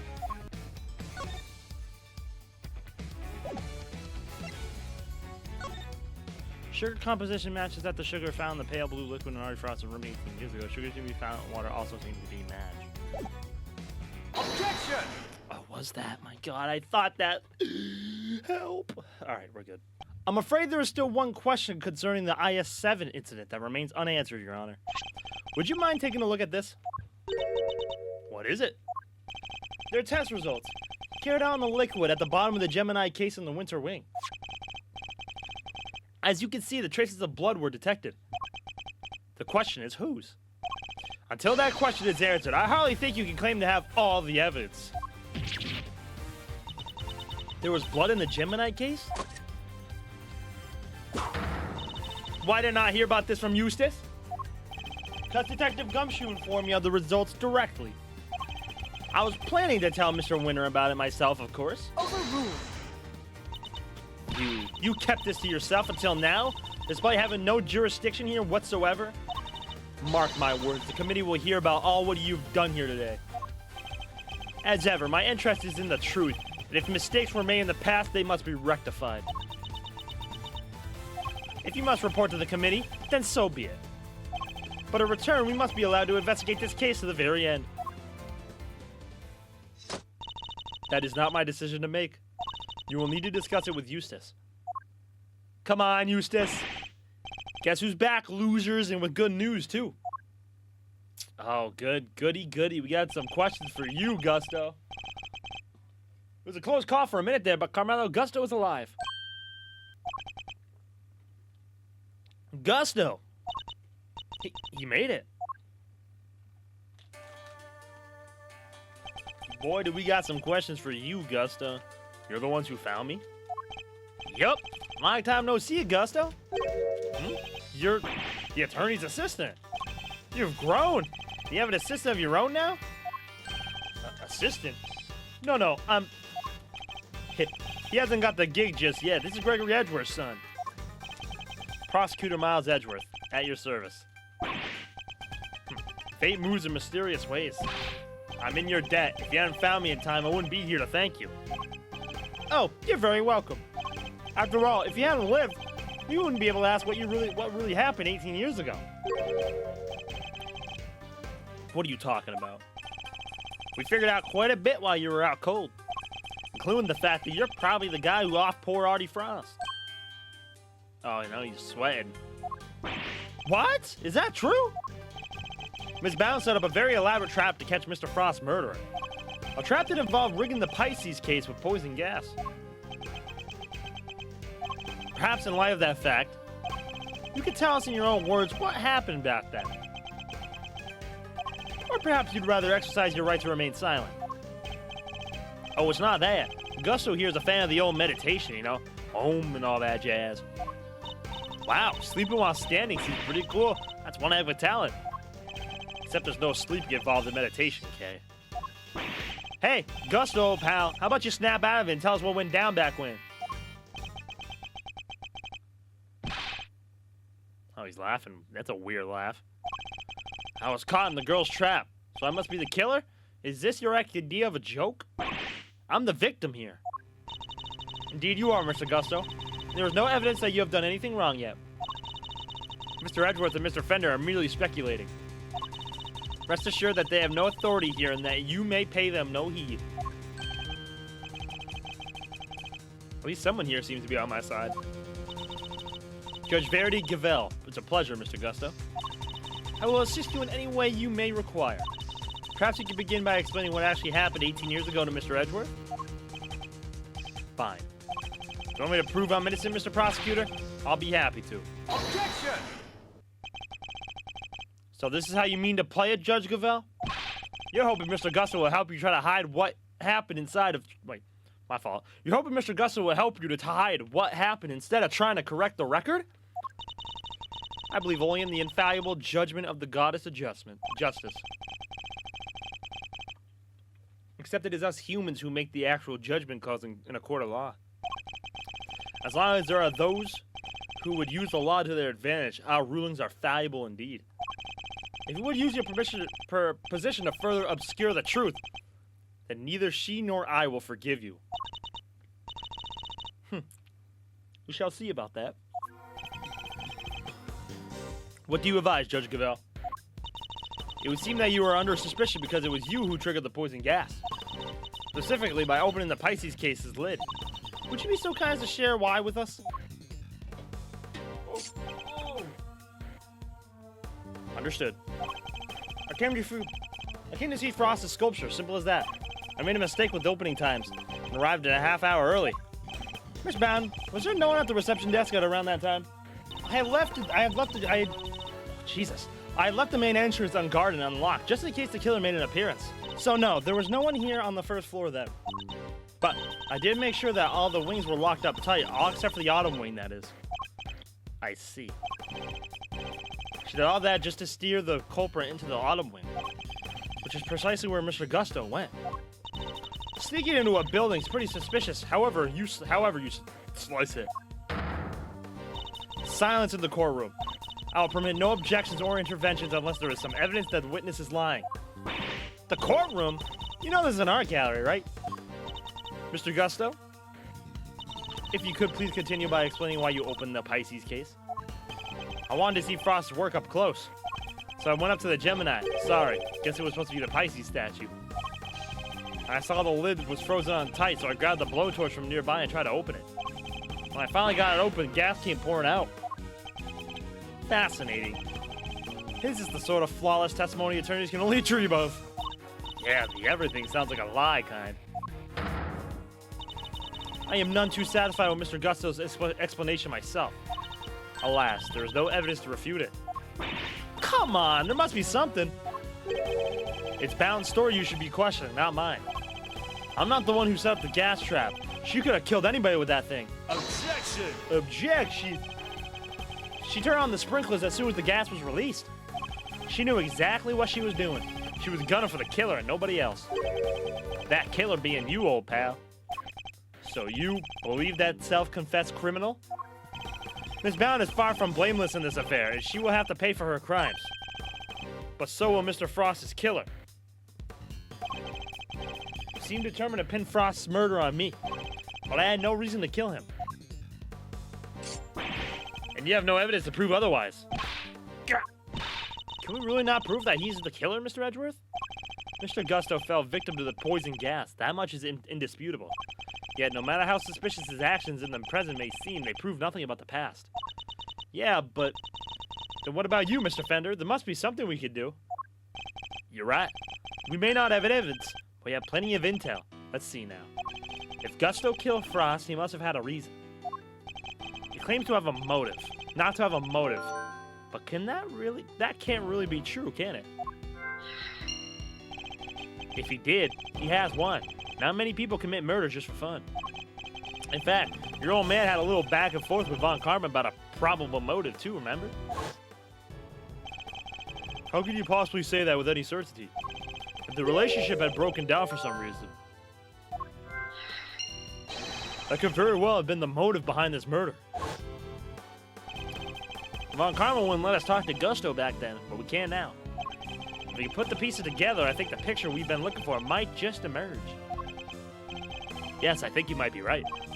I need to think back over everything we know about the IS-7 incident, especially the questions that never got answered. Here we go. And the finger marks? Were you the ones wearing the gloves?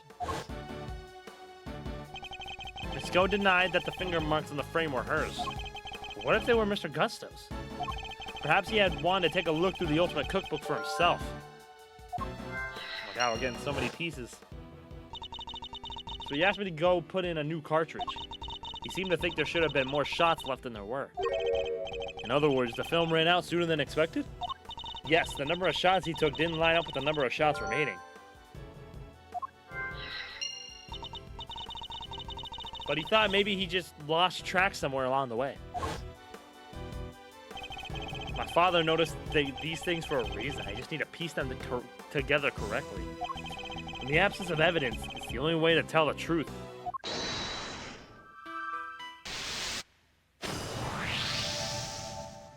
Mr. Gusto, you and Mr. Frost conspired to create works for the contest together, did you not? Huh? So you know my little secret. Mr. Fender was kind enough to inform me. Mr. Frost was in charge of the designs while you were in charge of the flavor. Is that correct? Ugh, what can I say? I still had a long way to travel on the road to becoming a master confectioner. But you only collaborated up through the semi-finals. Something changed after that. We both wanted to show what we could do. Show that we were better than Tangaroa. Objection! Then why did you help Mr. Frost with his entry for the final? What grounds do you have to say that? Your own statement, made to Mr. Von Karma 18 years ago. You told him that you had been working together right up until the day before the final. Mr. Frost's entry was carved entirely from blocks of flavored ice. Ice which would have needed at least a day to freeze. And whose flavors would therefore have already been prepared by Mr. Gusto. Yes, which lines up perfectly with what Gusto told me, that he helped Frost until the day before the final. In that case, why didn't Mr. Frost reciprocate and help Mr. Gusto in return? Objection! Could hardly be expected to read the minds of the dead. So why didn't Mr. Frost help you in return, I submit that your relationship broke down for some reason. And that became the basis of your motive for murder. Damn. That's not how it was. Sure, we stopped working together, but it was all perfectly friendly. You stopped working together in a friendly way? Kinda hard to imagine, but okay. Besides, how do you think I did it exactly? You think I just strolled into Tangaroa's room and killed Frost? I couldn't have killed the man while Tangaroa was in there working on his chocolate pieces, could I? So you see, it can't have been me. I wouldn't be so sure. There must be a window of opportunity when Mr. Tangaroa wasn't in his room. If I can prove that, I can prove that Mr. Gusto had the opportunity to kill Mr. Frost.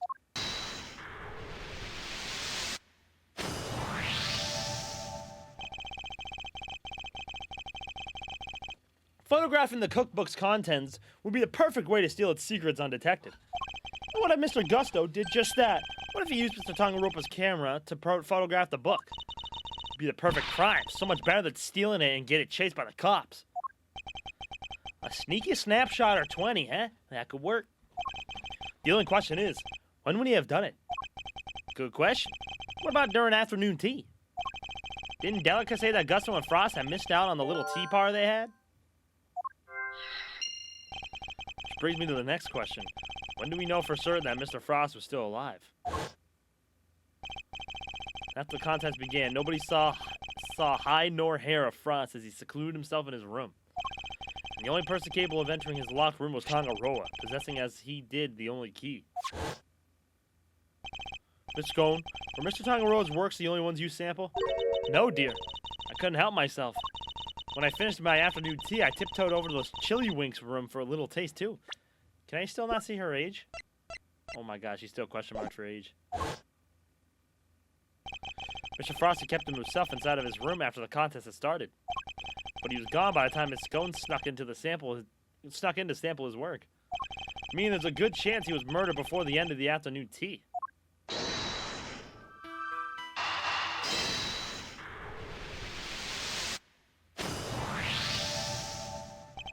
We can be sure that Mr. Frost was alive until the beginning of afternoon tea. Making tea time the only window during which Mr. Gusto could have killed him. Are you satisfied with Mr. Gusto's story now, Mr. Edgeworth? Sally, I'm afraid I'm still rather unsatisfied. But things are finally starting to become clear. And the truth will soon come to light at last. Did you mean to say that you have uncovered new evidence? Evidence? No. I was hoping I might convince Mr. Gusto to open up to us about it instead. Oh? Is it mind games time again? It is. Mr. Gusto, I have a question for you. Mind chess. I said I have a question for you. What is it? You chose to make your entry for the final on your own. I told you I wanted to test myself. I wanted to prove I was the best in the world. Objection! If that were the case, then surely you wouldn't have chosen to cheat in the first place. So tell me, Mr. Gusto, why did you feel the need to team up with Mr. Frost? Mind chess. 18 years ago, Mr. Gusto and Mr. Frost collaborated in the confectionery contest. And why did they work together? Why did they enter the contest in the first place? That's the information I need to get out of my opponent somehow. Damn! Mr. Gusto seems to have a habit of pretending to be asleep when things aren't going his way. Let's start by focusing on why he chose to work with Mr. Frost. By my hand, now's the time to dig out the truth that was buried all those years ago. Get him, Edgeworth. Mr. Gusto, what inspired you to collaborate with Mr. Frost? We were acquaintances before we were contestants. He was interested in entering the contest, so we decided to sign up together.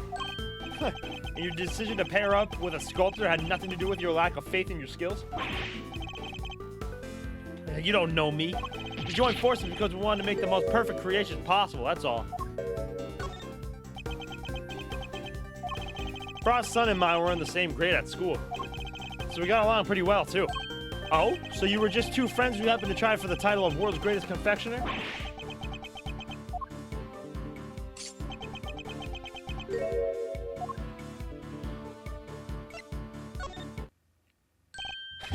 Pretending to be asleep when the going gets tough won't work on me, I'm afraid. Mr. Frost is a sculptor, Mr. Gusto. I doubt he cared much about winning a title for confectioners. In which case, he probably had a different motive for taking part in the contest, wouldn't you say? Fine. It was me. I wanted that title. Frost was only in it for the prize, the ultimate cookbook. I see. And since your objectives dovetailed so neatly, you decided to work together. But then something happened.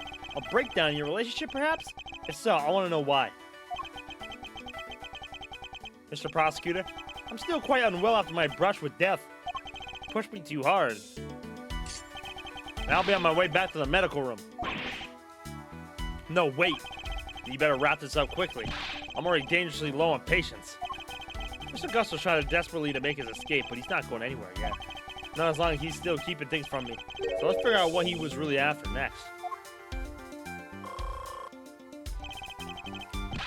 There's no time to lose. I need to pick the right line of questioning it fast. You two had your eyes on something other than the title, didn't you? After all, I'm not sure the title World's Greatest Confectioner even counts for that much. Now you're insulting the way of the confectioner? My goal, my only goal, was to win that title. I didn't care about anything else. You have no idea how much it would have meant to me.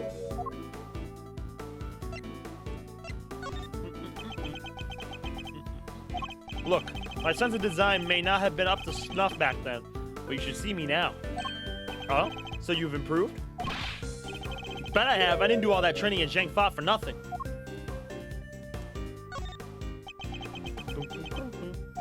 I looked up to Tangaroa, you know. Spent hours poring over the designs of his work. Even used to watch his show, My Son. Sounds to me like Mr. Tangaroa's work was especially influential in your early studies. And with his recipe book, you might even become the best someday. Maybe. The book was a real treasure, no doubt about that. Any confectioner would have wanted it.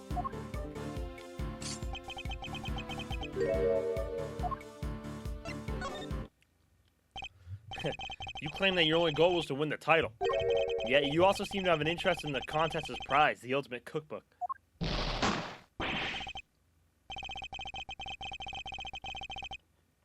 The greatest collection of recipes by the world's greatest confectioner. I can't say I had absolutely no interest in it.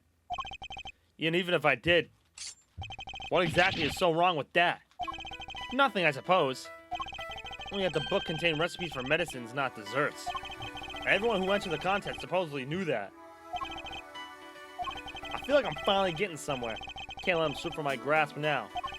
I just need to stay calm and keep the pressure on.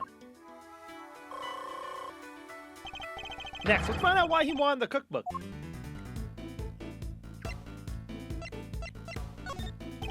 Did you know how valuable the cookbook really was? What kind of question is that? It was a collective of Tangaroa's recipes. There wasn't a confectioner in the world who wouldn't want to get their hands on it. I don't have a clue as to perceive it. Okay.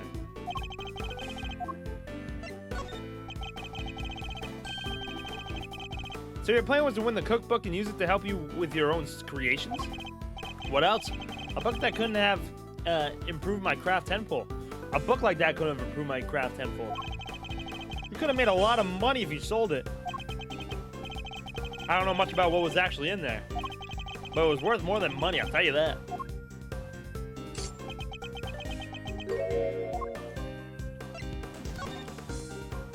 Come now, Mr. Gusto, and I think you know more about the ultimate cookbook than you claim.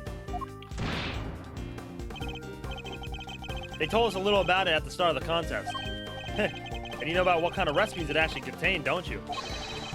And that they weren't dessert recipes at all. I see you did your homework. Fine, so you know what was really in there. The Ultimate Cookbook, or the Angel's Cookbook, to give it its proper title.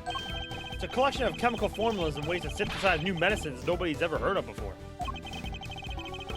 So he did know the cookbook actually contained recipes for medicines.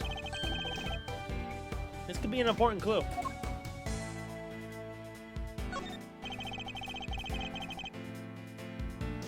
Did you know how valuable the cookbook really was? What kind of question is that? I was like, okay, I got this. Your designs may have improved thanks to your training in Zheng Fa. But you clearly didn't do enough work on your skills of deception. You've already admitted that you knew the ultimate cookbook was a collection of recipes for medicines. Thereby making your interest not gastronomical, but pharmaceutical in nature.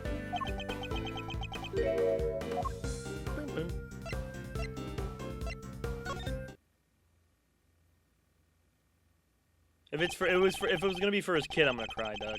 You're a confectioner, Mr. Augusto. You had no professional interest in revolutionary new medicines, which suggests that your interest must have been personal. I underestimated you. Fine, you're right. Winning that title wasn't the only reason I entered the contest. I needed one of the recipes in that book. It was for my son. He was sick. Oh my god, I knew it. He was? Tell me more. That's none of your business. I've told you as much as you need to know. Looks rattled, but I can't let him off the hook. Let's find out what this mystery illness was. Almost gotten to the bottom of this. I can feel it. Just a few more moves.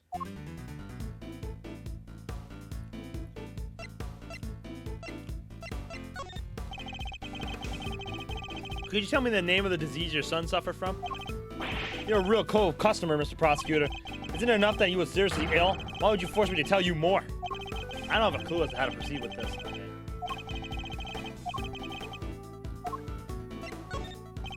Tell me a little more about your son. He was my pride and joy, my biggest fan. He was? Oh. Did you enter the contest in order to help him? You clearly don't have children of your own. Any father would have done the same. Would have done anything to help him. Anything.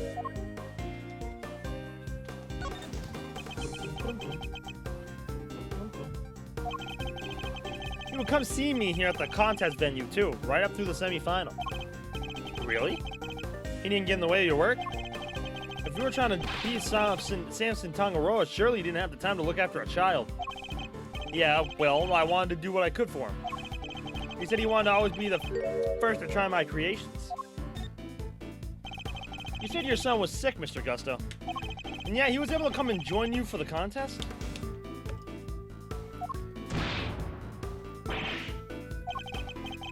It wasn't that kind of illness, nothing life-threatening anyway. This feels like it could be an important clue. Could you tell me about the... Okay.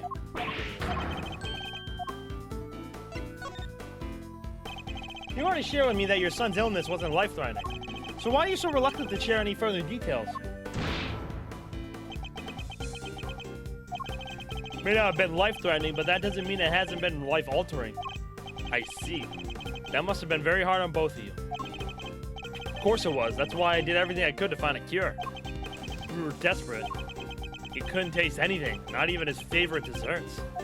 Ah, I see. No taste buds.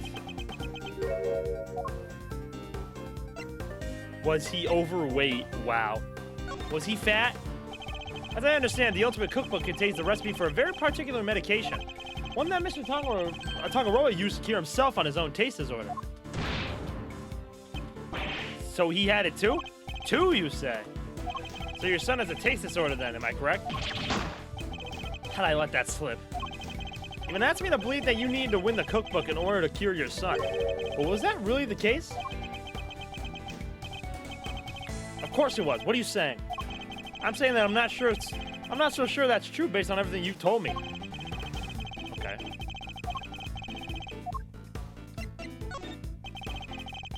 So you needed the book to cure your son? Yeah, nowadays you can get the medication he needed anywhere. But back then, the book was our only hope. Which is why I didn't dare waste my time on fancy tea parties. I had to give it my all to all my work. What about Mr. Tangaroa's work? Surely that tea break gave you the perfect opportunity to go steal a glance at it. And what makes you think I had the energy or time to care about what the others have made? I think you made it abundantly clear how much interest you had in Mr. Tangaroa's work. What's more, if you were determined to win that ultimate cookbook, I seriously doubt you would have passed up on a chance to take a peek at your competitors' entries. I had plenty of chances throughout the contest to see a sample of my rival's work, you know. But each time I did, nothing seemed to have any flavor. Must have been nerves or something. Nothing Mr. Gusto tasted had any flavor? That seems like it could be an important clue. So he's the one that has a taste disorder.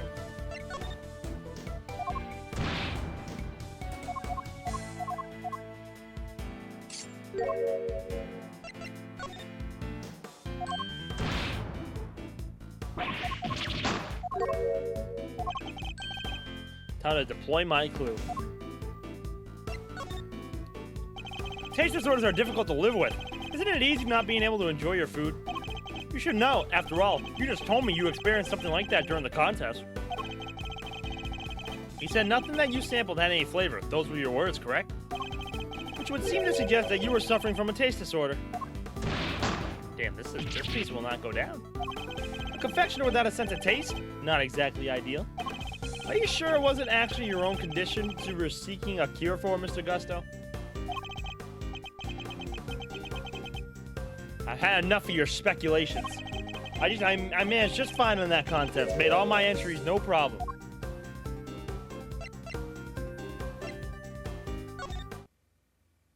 There we go. Sorry, but I'm afraid you're contradicting your own testimony.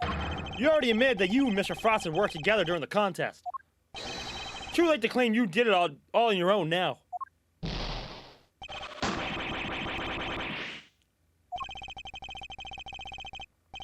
You would have us believe that you are a man of principle, a dedicated student of the confectioner's art.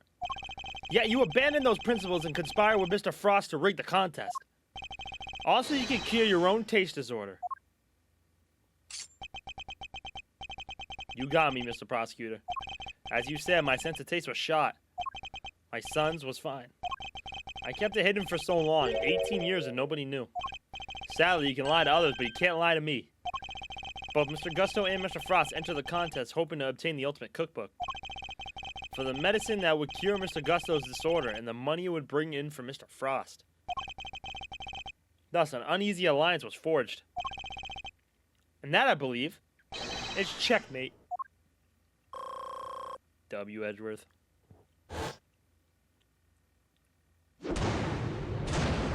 Checkmate. I'll admit it. You're good. I never told anybody about any of this, but you figured it out anyway. You figured it all out anyway. It's true. 18 years ago, I developed... Alright, bro, you know what? Age. Bro, he developed age. That's it, he developed age. I give up. What's agewesia? It's a taste disorder that makes it so you can't taste anything at all. A confectioner's worst nightmare. Mr. Fender, is that what Mr. Tangaropa had as well? No, the big man had what they called dissociated taste disorder. Basically, some things he could taste just fine while others had no flavor at all. So he suffered too. Can't have been easy. Not when there wasn't a way to cure it on the market. Which is why you need Mr. Tangaroa's cookbook. Do you mean now that that was the real reason you entered the contest? It was only one of the reasons. I wasn't lying when I said I wanted the title. When I put my mind to something, it gets done. I won't lose to anybody. I may not have been able to taste it then, but I still knew my stuff was good enough to win. Oh? So you went into the final thinking you stood a good chance of winning? Of course. What was it that Fender said about what Mr. Tangaroa thought of Mr. Gusto's creation? At least up through the semi-final. But disappointingly, his entry for the final was subpar on both counts. We were told that your entry for the final was far from the prize-winning taste sensation you described. What happened, Mr. Gusto? What went wrong that day? Fine. Want me to talk? I'll talk. But you're not going to like what I have to say. spill it, Gusto.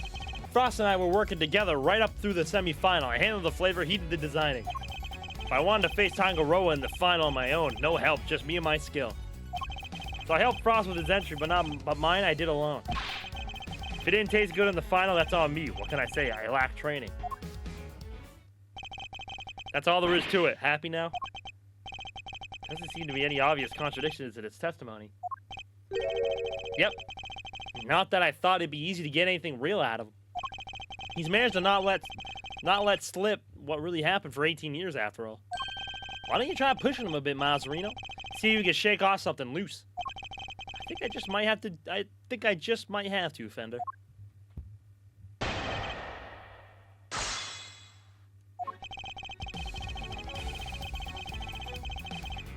Hold it! Frost was in charge of designing the work you both submitted while you handled the taste? Yeah, he was a sculptor, a craftsman, and his sense of design was second to none. But his clues about confectionery, which is where I came in. We each did what the other couldn't. And boy, did you not have an eye for aesthetics, not even for the simple stuff. Yo, that was fucked up, Fender.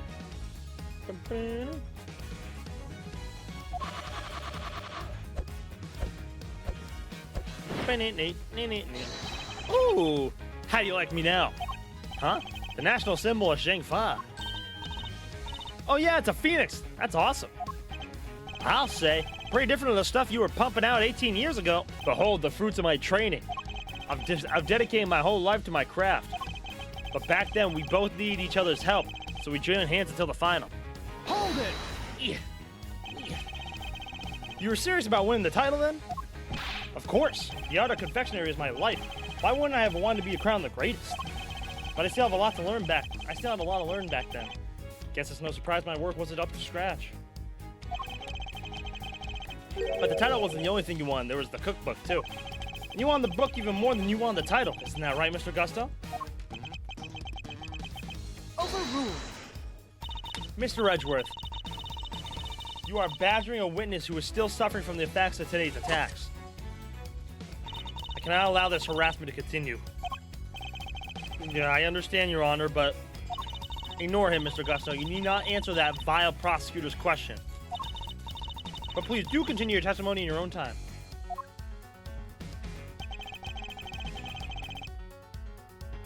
Hold it! So you're saying Mr. Frost didn't help you at all? But he helped you up until then, correct? It's a bit strange for him to stop so late in the contest, no? Strange or not, it's the truth. Could be he had his reasons too, I wouldn't know. If he's lying, he's going to be a headache to prove. 18 years is a long time. Not unless the gizmo of yours has a built-in lie detector, Kay. If it did, I'd have stolen the show from Mr. Edgeworth long before now. Don't worry, Fender. I can tell when he's lying. No doohickeys assistance required. Please, Mr. Gusto, continue your testimony.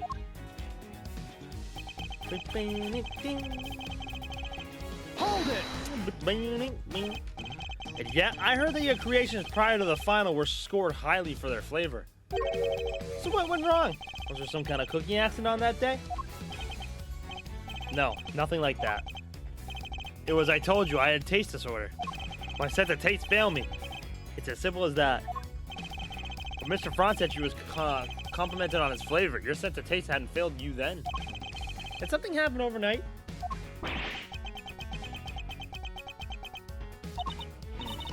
I don't think he's going to spill any more beans, Mr. Edgeworth. Then perhaps I should ask him about something else. Did something change between the semifinal and the final, Mr. Gusto? Not really. The only difference between the semifinal and the final was that Frost wasn't helping me. 18-year-old mystery. The key to unraveling it is finally in my grasp. I seem to remember everything Fender told me about what he and my father discovered. Hold it! So you really completed your final entry without Mr. Frost's help? I may not have had his designs to lean on, but I knew I was still solid when it came to flavor. So the visuals were the only thing that changed between the semifinal and the final. You sure, Gusty, old pal? Gonna have to call you out on that one, I'm afraid. It wasn't just the looks that got Big Stump down come judgment time. It got trashed on flavor, too. Doesn't sound much like a winner to me. Despite his confidence, Mr. Gusto failed on flavor, too. The lack of Mr. Frost's assistance shouldn't have affected that. So is there some other difference? You knew Mr. Frost before the contest, correct? You remember, I see. My son and Frosty to go to elementary school together. Hold it! It was no coincidence you both entered the contest, correct? Yeah, I heard about it first, then I told Frost. I knew he'd be interested. He was always short of cash for his sculptures. That's right. Mr. Frost was supposedly always in financial trouble, wasn't he? The cookbook was really worth that much, huh? I see that glint in your eye, kiddo. But don't get your great thief in hopes up. It was worth a lot back then. But these days, you can find most of the stuff in there on any drugstore shelf. Oh, bummer. So literally every last contestant only ever had eyes for that cookbook, I see. Objection! I can think of one significant difference between the semifinal and the final, Mr. Gusto. Your son. This is him in the photograph, correct? You told me he was here with you throughout the semifinal. He was? What of it? Oh yeah, didn't he go missing? What indeed? He was here with you until the semifinal, until he said suddenly wasn't for the final. And just suddenly, your work went from being lauded for its flavor to being lambasted for it. I don't think that's a coincidence, do you? He was just spending quality time with his father. He was playing a much more pivotal role than that. He wasn't just spending more quality time with his father. He was tasting the food. I just wanted him to see me hard at work to show him I was trying my best for us. Who knows, maybe it was him being here that helped me do so well in those early rounds. He talks a good game, but nothing this guy screams super dad to me. Indeed, thankfully, we would only have to give such an idea credence if his story were true. After all, how much could the encouragement of one small boy affect the taste of a grown man's work? Mr. Gusto prided himself on this flavor of his creation, but then he lost his sense of taste. He must have had a tough time maintaining his high standards after such a devastating loss, unless... I'm sure your son was here to cheer you on, but that wasn't all he was here to do, was it? You're a very suspicious man, Mr. Prosecutor. But why not try answering yourself for a change? What was an elementary school kid doing here, other than support his father?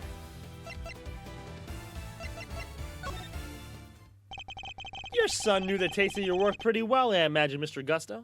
He was my biggest fan, of course he knew it. In which case, he would have been a good judge of whether someone tasted on brand, so to speak, no? Well, what are you implying? You've already told us that you were suffering from a taste disorder. No one knew about your condition. Indeed, I doubt Mr. Frost would have wanted to continue collaborating with you had he found out. After all, it was your job to make sure his creations tasted good. Therefore, your son wasn't just here to support you. He was helping you by taste testing your work.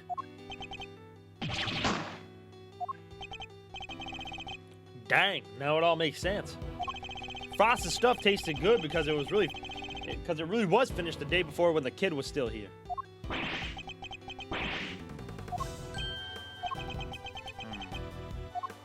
You have a vivid imagination, Mr. Prosecutor. But do you seriously think I'd trust a kid to tell me how to adjust the taste of my masterpieces? I have some pride, you know, even back then. Did you now? My designs may not have been much to write home about back then, but I always knew my work tasted better than anybody else's.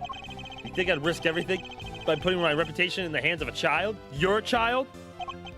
This is just more speculation. That's all it is. In that case, I ask to speak with your son this instant. Let's see how much of your story he can corroborate. Is he the one that disappeared? Sadly, for you, my son is no longer my concern. What? As soon as I got my sense of taste back, I went straight to Zhangfa to start my training. And cut off all ties with the kid for good. What the What? What is wrong with you? What? You abandoned your own child? That ain't the half of it. No one knows where he is even now. Wow, bro just straight up left his kid. The cops have looked all over for him, but no dice. So, still think you can prove your asinine theory? I like to see you try. Wow.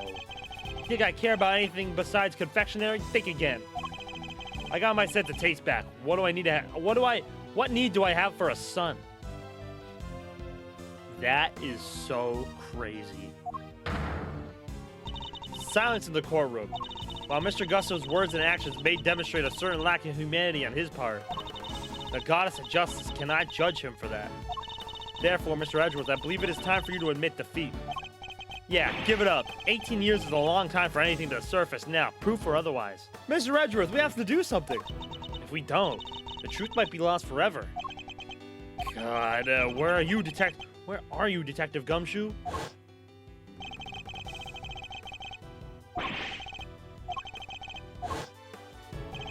That's the last piece of the puzzle, I'm sure of it.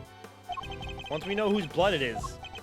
Hey, Miles, sorry to cut in on your mind palace time, but I was pondering something myself. Our friend Gusto didn't come here just to check up on the body, did he? You mean because he tried to open the case? Exactamundo. Think we have anything that might explain why he tried to do that? We might. Detective Gumshoe can make it back in time with a certain piece of evidence. That's quite enough idle chatter, defense. Now if you... Mr. Edgeworth, sir, sorry to keep you waiting. Gumshoe, Gumshoe. Yeah, you don't like the sound of his voice, do you? Heh, speak of the devil. I take you have the test results, Detective? Yes, sir, the lab just got back to me. No way that... Is that... because there was two statues in there, technically. Two people. Was the other one his son? Did he kill his son? Detective, please. Court is in session. Now then, am I right to assume that you are bringing us the evidence Mr. Edgeworth was just speaking of? What? Hey, no fair. Why didn't anyone tell me about any of this? It is indeed the evidence in question, Your Honor. It needed testing, so I asked him to carry it out. What the? Why is everyone helping you? I'm supposed to be the one in charge here. Mr. Winter, I'm sorry I didn't involve you, but this is important. Can we at least hear what the detective has to say? Well, all right. So, Detective Gumshoe, what did the test have to tell us? You're not going to believe this, but the owner of the blood we found in the liquid at the bottom of the Gemini case is Carmelo Gusto, the victim of the poison gas attack. What are you talking about? Thank you, Detective. You've been very helpful. Well, it looks like my suspicions were correct. What do you mean, Mr. Edgeworth? Yes, what do you mean? Explain yourself. What is the significance of this blood to the case? Shaking my head. It's the only very thing the perpetrator of the IS-7 incident has been trying to hide all these years. The fact that your blood was found inside the Gemini case, Mr. Gusto, is as good as us finding your blood lying right next to the Mr. Frost's body. Overruled. Why would there be traces of your blood there of all places, Mr. Gusto? If you won't answer her honor, Mr. Gusto, then I will. There wasn't just blood in the liquid form from the Gemini case. There was traces of salt and sugar, too. There were? And if you remember, one particular part of Mr. Frost's work was allegedly very salty indeed. Oh, yeah. You're talking about what Delica told us back then, right? What was it again? Did they ever? I never tried ice. Ice is so scrumptious in my life. Really? Man, I wish I could have had a bite. Well, scrumptious except for the salty bit, of course. That was unbearable. The salty bit. It's in the other photo you got there, this bit. The harpy thing. Gemini's liar. Yes, the liar, and only the liar, tasted as if it had been flavored with salt. There were no traces of salt anywhere else in Mr. Frost's entry. Very interesting. That perhaps you could tell us, Mr. Edgeworth. Where did the salt and the liar come from? Take that! This is the lamp from the IS-7 incident. Indeed, and I believe that the salt gave the liar its flavor, and its flavor came from just such a lamp. Mr. Von Karma had established that both salt lamps were in Mr. Tongaroa's room at the time of the crime. One of them used to kill Mr. Frost. It was stained with his blood. But no corresponding pool of blood was found in Mr. Tangaroa's room. Right, because the culprit had checked the pieces of chocolate with that on it, into the little stream. Furthermore, aside from the liar, no traces of salt were found anywhere else in Mr. Frost's room either. Hey, come to think of it, the lamps were found in Delica's room were both broken. Bulbs are smashed, both of them. Maybe they fell and broke on the floor? I never did figure out how the one that wasn't used to kill Frost got busted, but we thinking maybe it had Gusto's blood on it at some point? Anyone whose blood was found on one of the lamps would have been a person of interest to the police. So the killer needed to hide the body somehow, the blood somehow, and in a way that wouldn't arouse suspicion. Are you seriously suggesting that the liar was used to do just that? I am. I suspect that the bloody salt was somehow applied to the liar so that it could be hidden inside the case. Ew. So she ate blood. Blech. Because unlike the fountain water, the sculptures would have needed more time and care to test properly. And so he waited and waited for his chance to dispose of the liar undetected. Then the reason he's here today is 18 years ago, Mr. Frost's body and the evidence pointing to his killer were taken away together. This, of course, was not part of the perpetrator's plan, and thus a new dilemma arose. How could he be sure that neither Mr. Frost's body nor the evidence wouldn't be discovered someday? So back he comes 18 years later, sneaking in bright and early to try and cover his tracks. Well, Mr. Gusto, are you finally ready to admit it? No, you're the stupid motherfucker. Motherfucker? That you are the one responsible for the IS-7 incident? Come on, Gusto. Mr. Gusto, it's all because of you that Samson...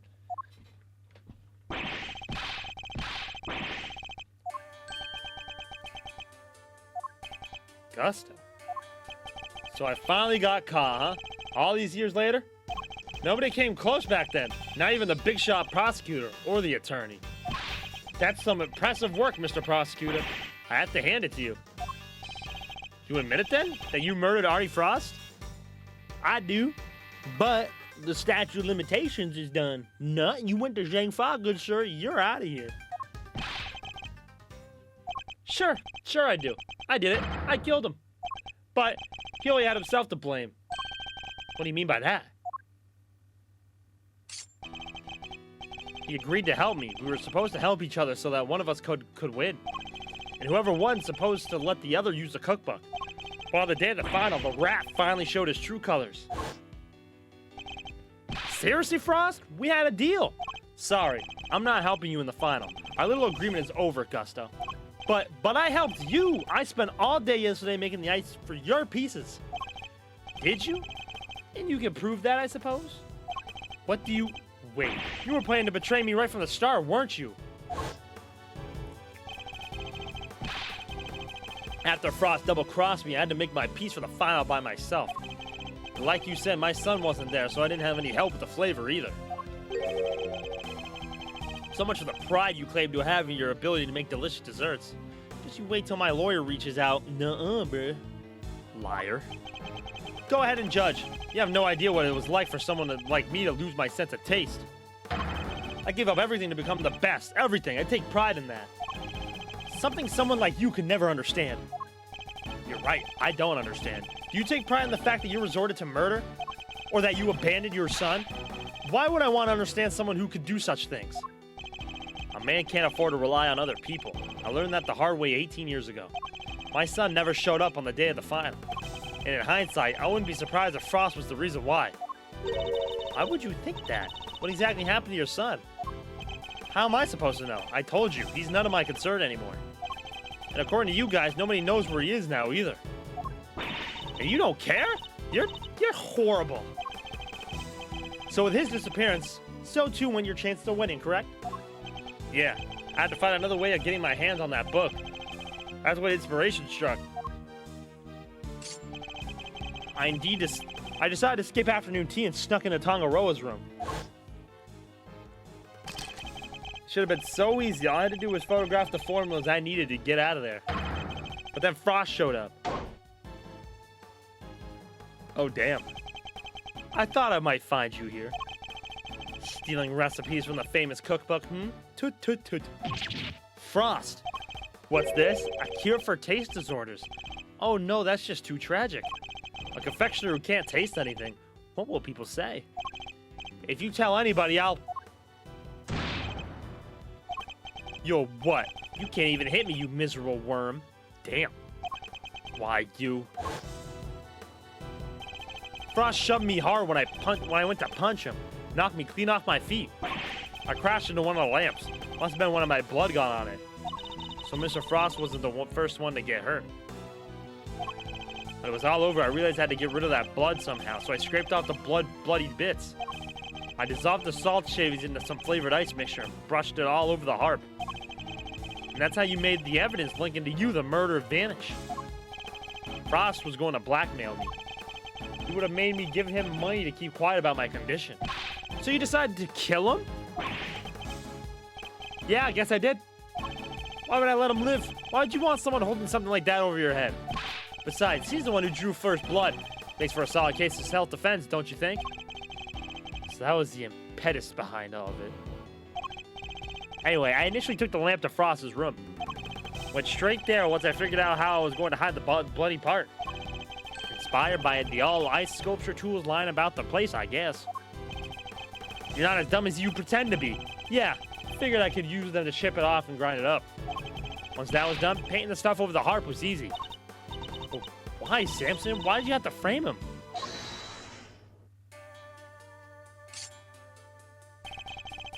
I never meant for the cops to pin it on him. That was your fault, you and the rest of them. Why do you think I went to the trouble of placing the lamps and the cloth back in Scone's room? There's only one reason to plant the murder weapon in the rooms of another contestant. And that's to cast suspicion on that person. What? You trying to frame me, Gusty Pants? Yeah. But why? Why poor old me? I respected Tangaroa. He was the best. A true champion. I would never have wanted him to take the fall. Like you're a fraud. Your work wasn't even real. You had no respect for our craft at all. You deserve to be punished for what you did. Oh, Gusty, how could you? Had you refrained from eating Tangaroa's work, Frost's body wouldn't have been found. My plan was to wait until Tangaroa was judging your room. That's when I'd sneak the corpse into Frost's room and freeze it.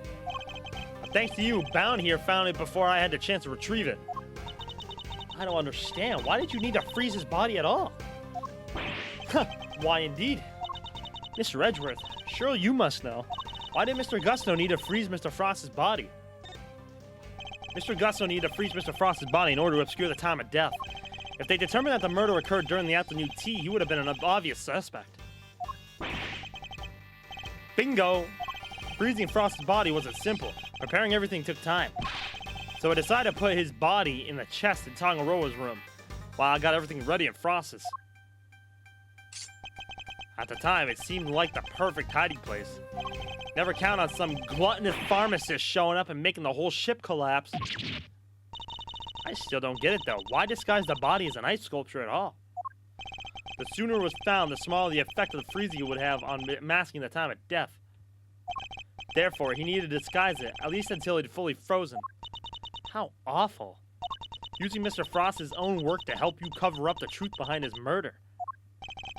Ironically, Tangaroa would have been just fine if the body hadn't been found before I got out of his room. If only things had gone to plan, he wouldn't even have been arrested, let alone convicted. You mean it was my fault? Everything that happened to Samson? It was all because I found the body? Don't let him get inside of your head, Judes. None of this is your fault. If it wasn't Samson, it would have been Delica instead. She would have been the one they arrested. Either way, there's only one person to blame here, and that's Gusto. It didn't help that the initial detective was so bad at his job either. He never even told the prosecutor that the body had been vanished. So that Mr. Von Karma had unwittingly placed Mr. Tangaroa under arrest in the absence of a body? I mean, I guess it would explain why he was so keen to wrap things up. Still, you'd think he'd notice something as big as that if he'd taken a look at a few reports, right? Unless someone had been deliberately distorting the facts of the case, though. Either way, it seems that Mr. Von Karma didn't know about the body until after the arrest had been made. Oh, damn. but a name that would have spoiled his perfect record. Wow. So so I still don't feel bad for Von Karma at all, bro.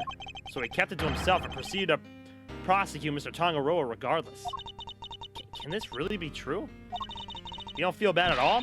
Somebody spent 18 years in prison because of you. Sticks and stones, girlie. Sticks and stones. What a jerk. I ought to arrest you right now, pal. I'm afraid I can't allow you to do that, detective. Yeah, this is exactly where this was going. So you notice, huh? Glad someone did. The judge is right. You can't lay a finger on me. What? Why?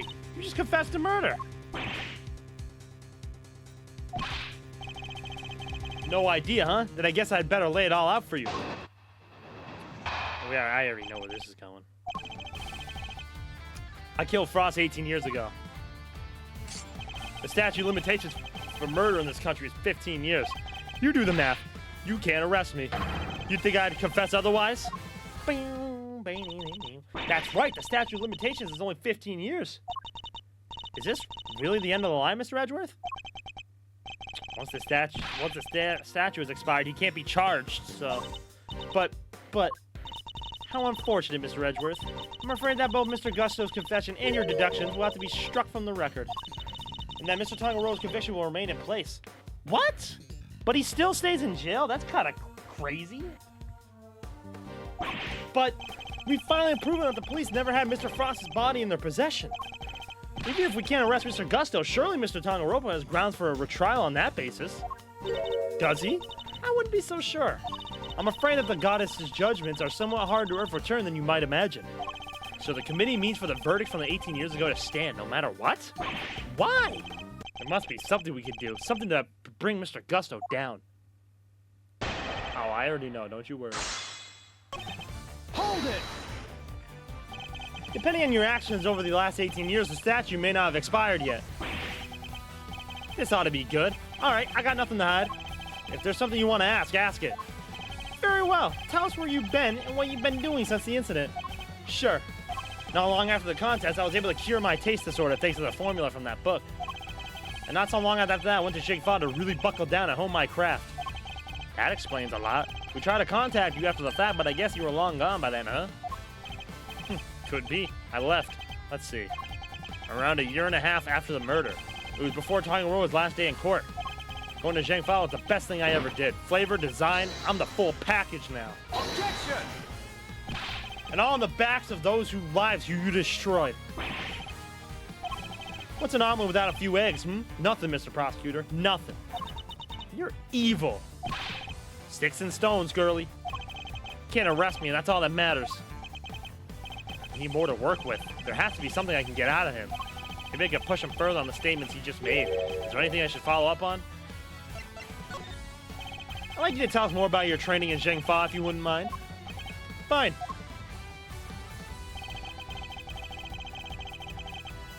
Hold it! Zhangfa. And you were there for a while, I imagine? Yeah, I left some time after the investigation had wrapped up. I've been meaning to go there and start my studies for a while. And thanks to the hard work I put in.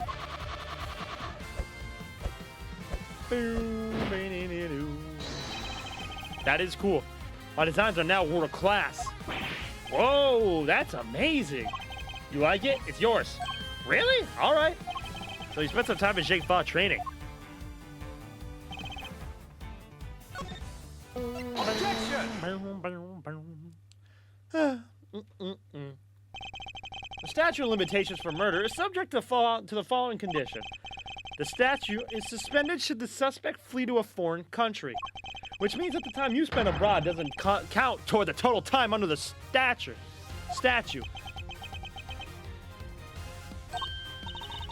That was awesome. No way! So it's like someone hit pause while he was in Zhangfa? It appears that there may be time left on the clock yet. But that will depend on how long you stay in Zhangfa, Mr. Gusto.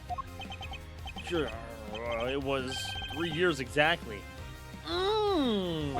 3 years? Hold on. Nobody say anything till I've done the math. Come on, Fender. I believe in you, Fender. Come on. The murder happened 18 years ago back. Okay, the statute is 15 years. At the 3 overseas. 15 plus 3 makes exactly 18, which means no way! Mr. Edgeworth, you did it! The statue hasn't expired after all!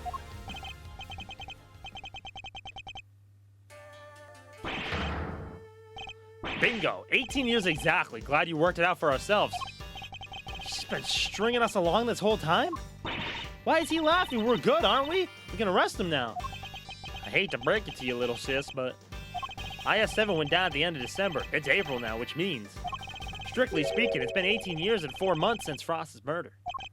If Gusto staying in Zhengfa really lasted 3 years on the nose, it's not enough. We're a few months short. Not enough? But... What'd I tell you? You can't touch me. I hate to admit it, but he read the board well when he made his confession. How unfortunate, Mr. Edgeworth. She says, Mr. Edgeworth, like, I didn't just solve an 18-year crime, and we literally made the guy confess. You're like, oh, well, I guess he couldn't do anything. You literally did nothing. I hate you. If only the statue has been suspended for another year. Those who would overturn the goddess's judgment must be willing to pay the price should they fail. And you, Mr. Edgeworth, have failed. There must be something I can do. I knew it. Well, if the law can't bring Mr. Gusto justice, then... Judes? What are you thinking? No, she's gonna try and kill him right here. Judes, no!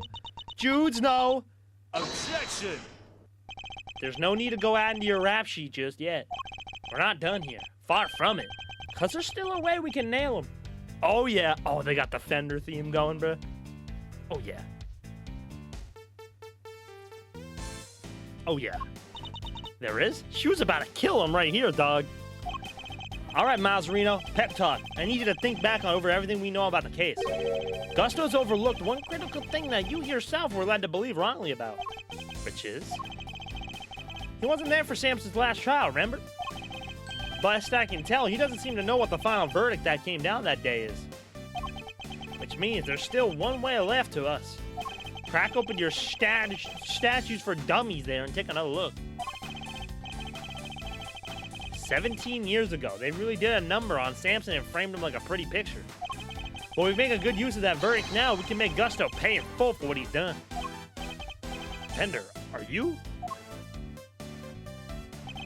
Those who would overturn the goddess's judgment must be willing to pay the prices they should fail. Samson's my client, Miles. I can't bring myself to use the source of his pain as a weapon in this fight. So whether we play our last card or not, it's gonna have to be up to you.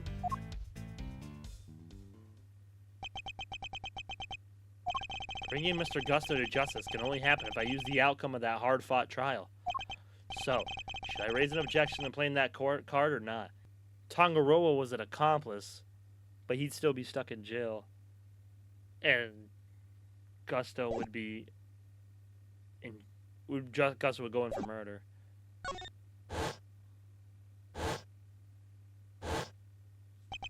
My father and Mr. Von Karma. One sought to reveal the truth, the other to hide it. I know which path I choose to follow. The one that seeks to reveal the truth. This court has reached its final verdict. The record will state that Mr. Gusto has been found not guilty on all counts. Objection! No, Your Honor, Mr. Carmelo Gusto is absolutely guilty. And I refuse to let him walk away. His crimes are too unspeakable to go unpunished. Do you mean to suggest that you have grounds upon which to call for his arrest? I do.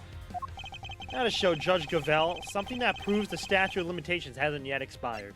Take that! Very well. Is there a particular page of the IS-7 case file you would like to refer us to? Oh, shit.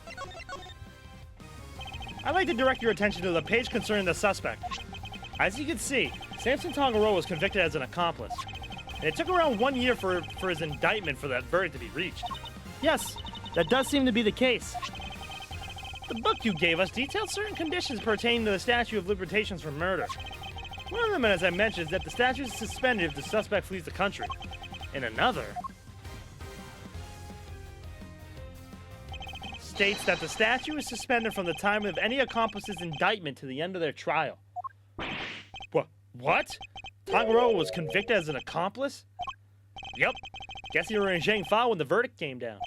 Samson was convicted as an accomplice, not as the main perpetrator. Which is clearly news to you, and not good news either, am I right? But how can that be? Tangaroa wasn't an accomplice to anyone. He was innocent, and you know it.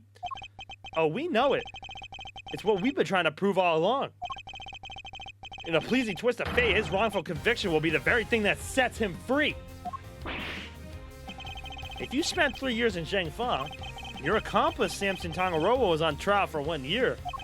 It means you can still be charged with Mr. Frost's murder up to 19 years after the fact. In other words, the statute of limitations hasn't expired at all. The goddess's judgment is infallible.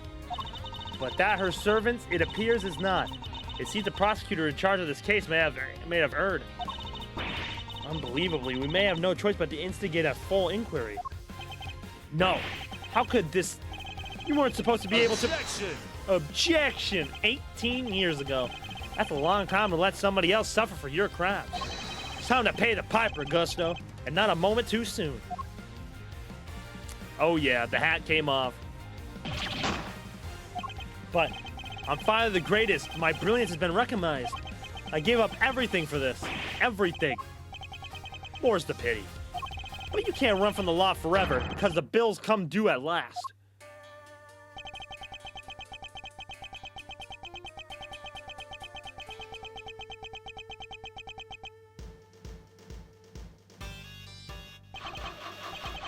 Oh shit. Oh shit. Oh, that's him. Bro just made himself. Damn.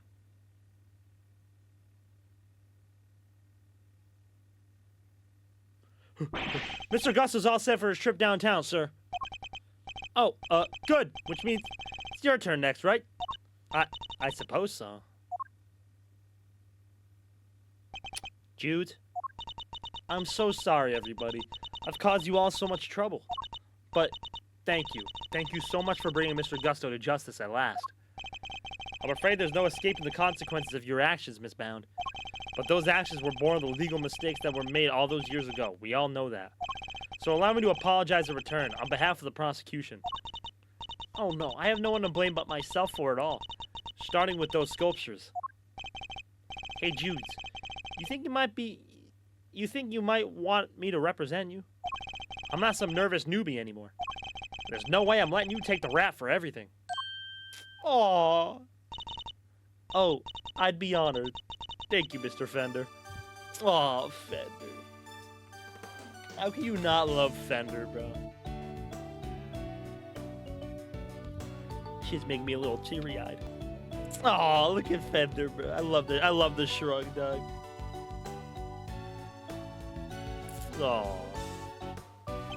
Aw. Sorry, man, but you gotta come with me now. Of course.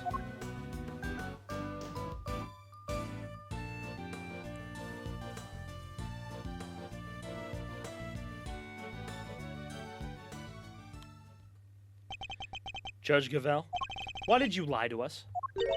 Lie? What are you talking about? You implied that there was no case for a retrial, but as we've proven, that wasn't true. Surely anyone truly committed to seeing justice done would have called one as soon as the body was found. I am under no obligation to answer such questions, and you clearly have no intention of doing so either. Truly, you are proven to be quite a threat to the Committee for Prosecutorial Excellence. As such, you give me little choice but to report back on your continued transgressions. Of what? Finding the truth? You bum? No doubt you'll be called to appear before the committee in due course.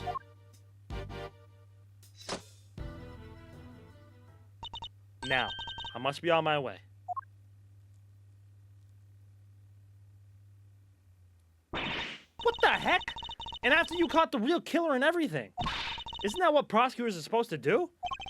Regardless of how it may play out, I will never regret what we accomplished here today. Mr. Edgeworth. Fucking Eustace, bro. Hey, Mr. Edgeworth. Yes? Well, why'd you stick your nose in this case anyway? You weren't even on the job. My job is to bring the truth to light, Mr. Winter. Not only as a prosecutor, but as a person.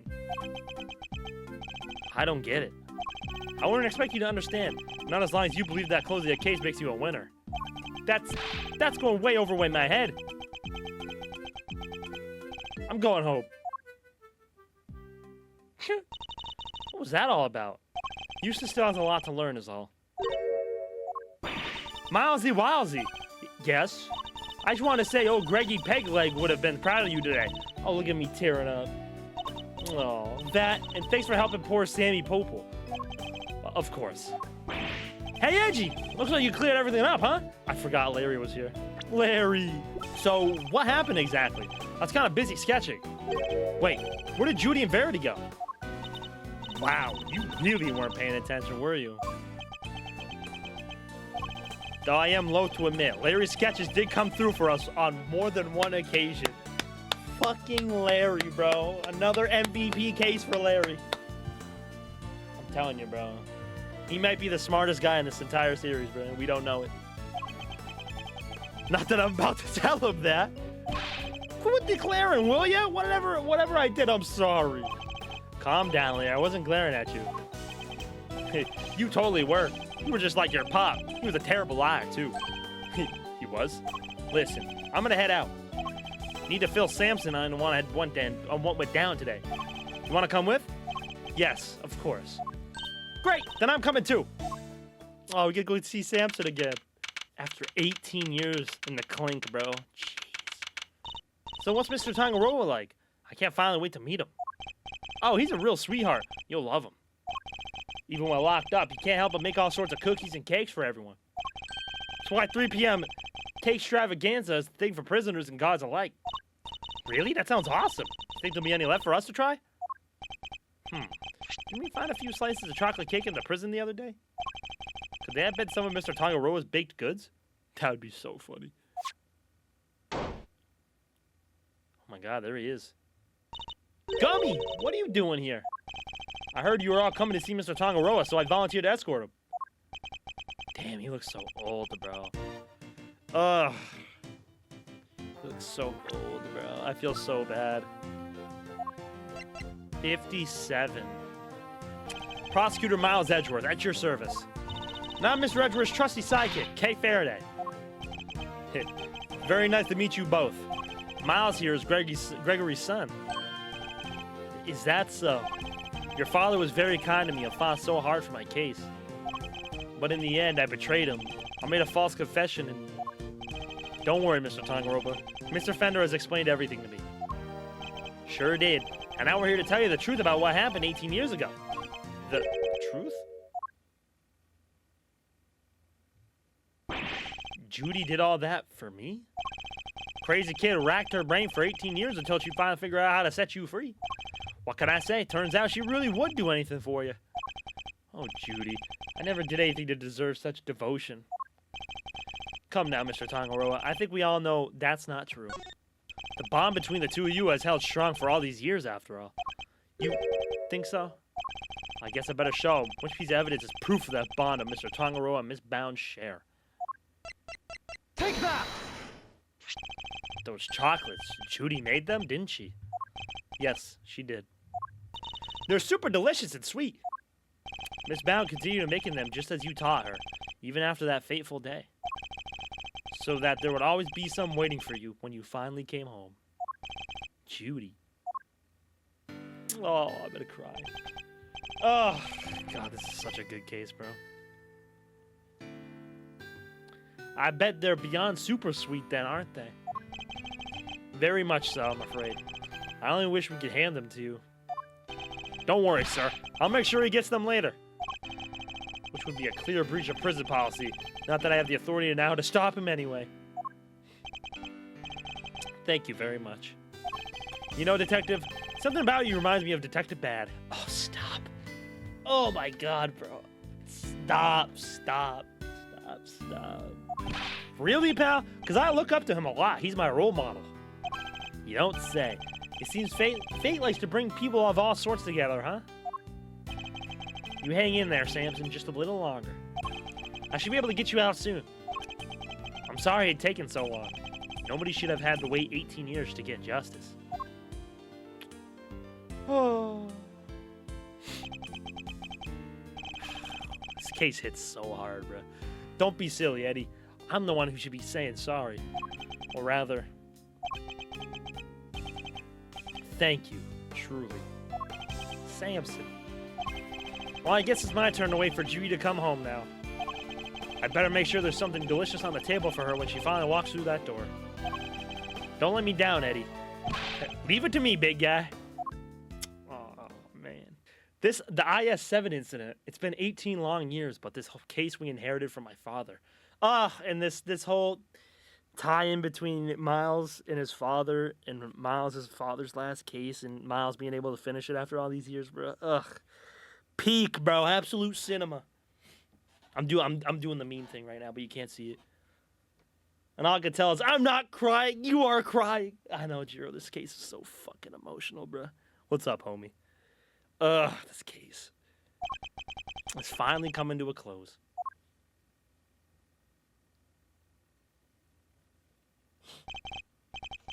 Hey, Miles. Thanks for today. And sorry for forcing you to make the final call like that. Not at all. I simply made the call that felt right to me. Huh? What are you guys talking about? You know how Samson was wrongfully convicted? We had to pretend that he wasn't in order to nail Gusto. But to use his false conviction against him, even to save him. As his lawyer, I just couldn't bring myself to do it. Yeah, I can see that. But now that Gusto's behind bars, I can finally start to get that wrongful conviction overturned. Yes, I am sure you will. Wait a minute. Does this mean that even if you were only doing what's right, if the false conviction had been overturned before today, Mr. Gusto would have gone away scot-free? Yep. It's what we folks in the trade like to call a legal contradiction. The law is far from perfect. Because of things like legal contradictions, right? Yeah, but you never know. Things might change. The law is always evolving, just like us humans. Your Uncle Eddie and Miles Areno included, am I right? The potential for growth and change. In people and the law, huh? So, Miles. Oh, shit. Are you going to keep fighting crime as a prosecutor, or help people as an attorney? Something tells me you've got a big decision ahead of you. Only one you can answer, and only one that we know. But, you know. I know. Well, let's just say I won't complain if you show up at the office one day. Fender is rising in the ranks of my favorite characters in the series, dog. Fast. And fast. And on that note, it's time for me to skedaddle. I owe you big time, and I always repay my debts. But for now, thanks again for today. I mean it. Oh, the wave. Did he seem kind of in a hurry to get out of here to you? He did. And honestly speaking, I'm the one who owes him a debt of gratitude. After all, he gave me the chance to reckon with my father's final case. When I was a boy, all I ever dreamed of was becoming an attorney like my father. But then, during my time with Mr. Von Karma, I learned the way out of the prosecutor instead. I think the one line that hits the hardest, it was an optional line while you were playing as Gregory and talking to Fender. He was talking about, I don't know, something about Miles, and he said like, it'd be the worst or something, or like I couldn't imagine if Von Karma raised Miles. Shit hurts, dog. Eventually, with the help of some good friends, I found my own voice and a new way to live. But now my career as a prosecutor is at risk of being taken away from me. It may be time to take another long, hard look at how I want to live my life, whether I like it or not. Edgeworth & Co. Are we gonna be a defense attorney for a little bit? Oh, he's talking to his grave. Hey, Gregory. Sorry for reporting in so late. Get the fuck out of here, bro.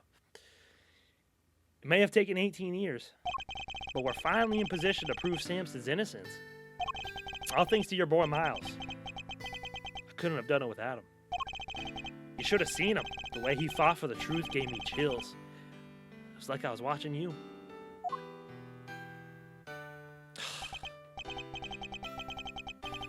Look, I know. I'm not half the attorney you were. But those guiding principles you tried to instill in me, I like to think I'm embodying them now as I carry on your legacy.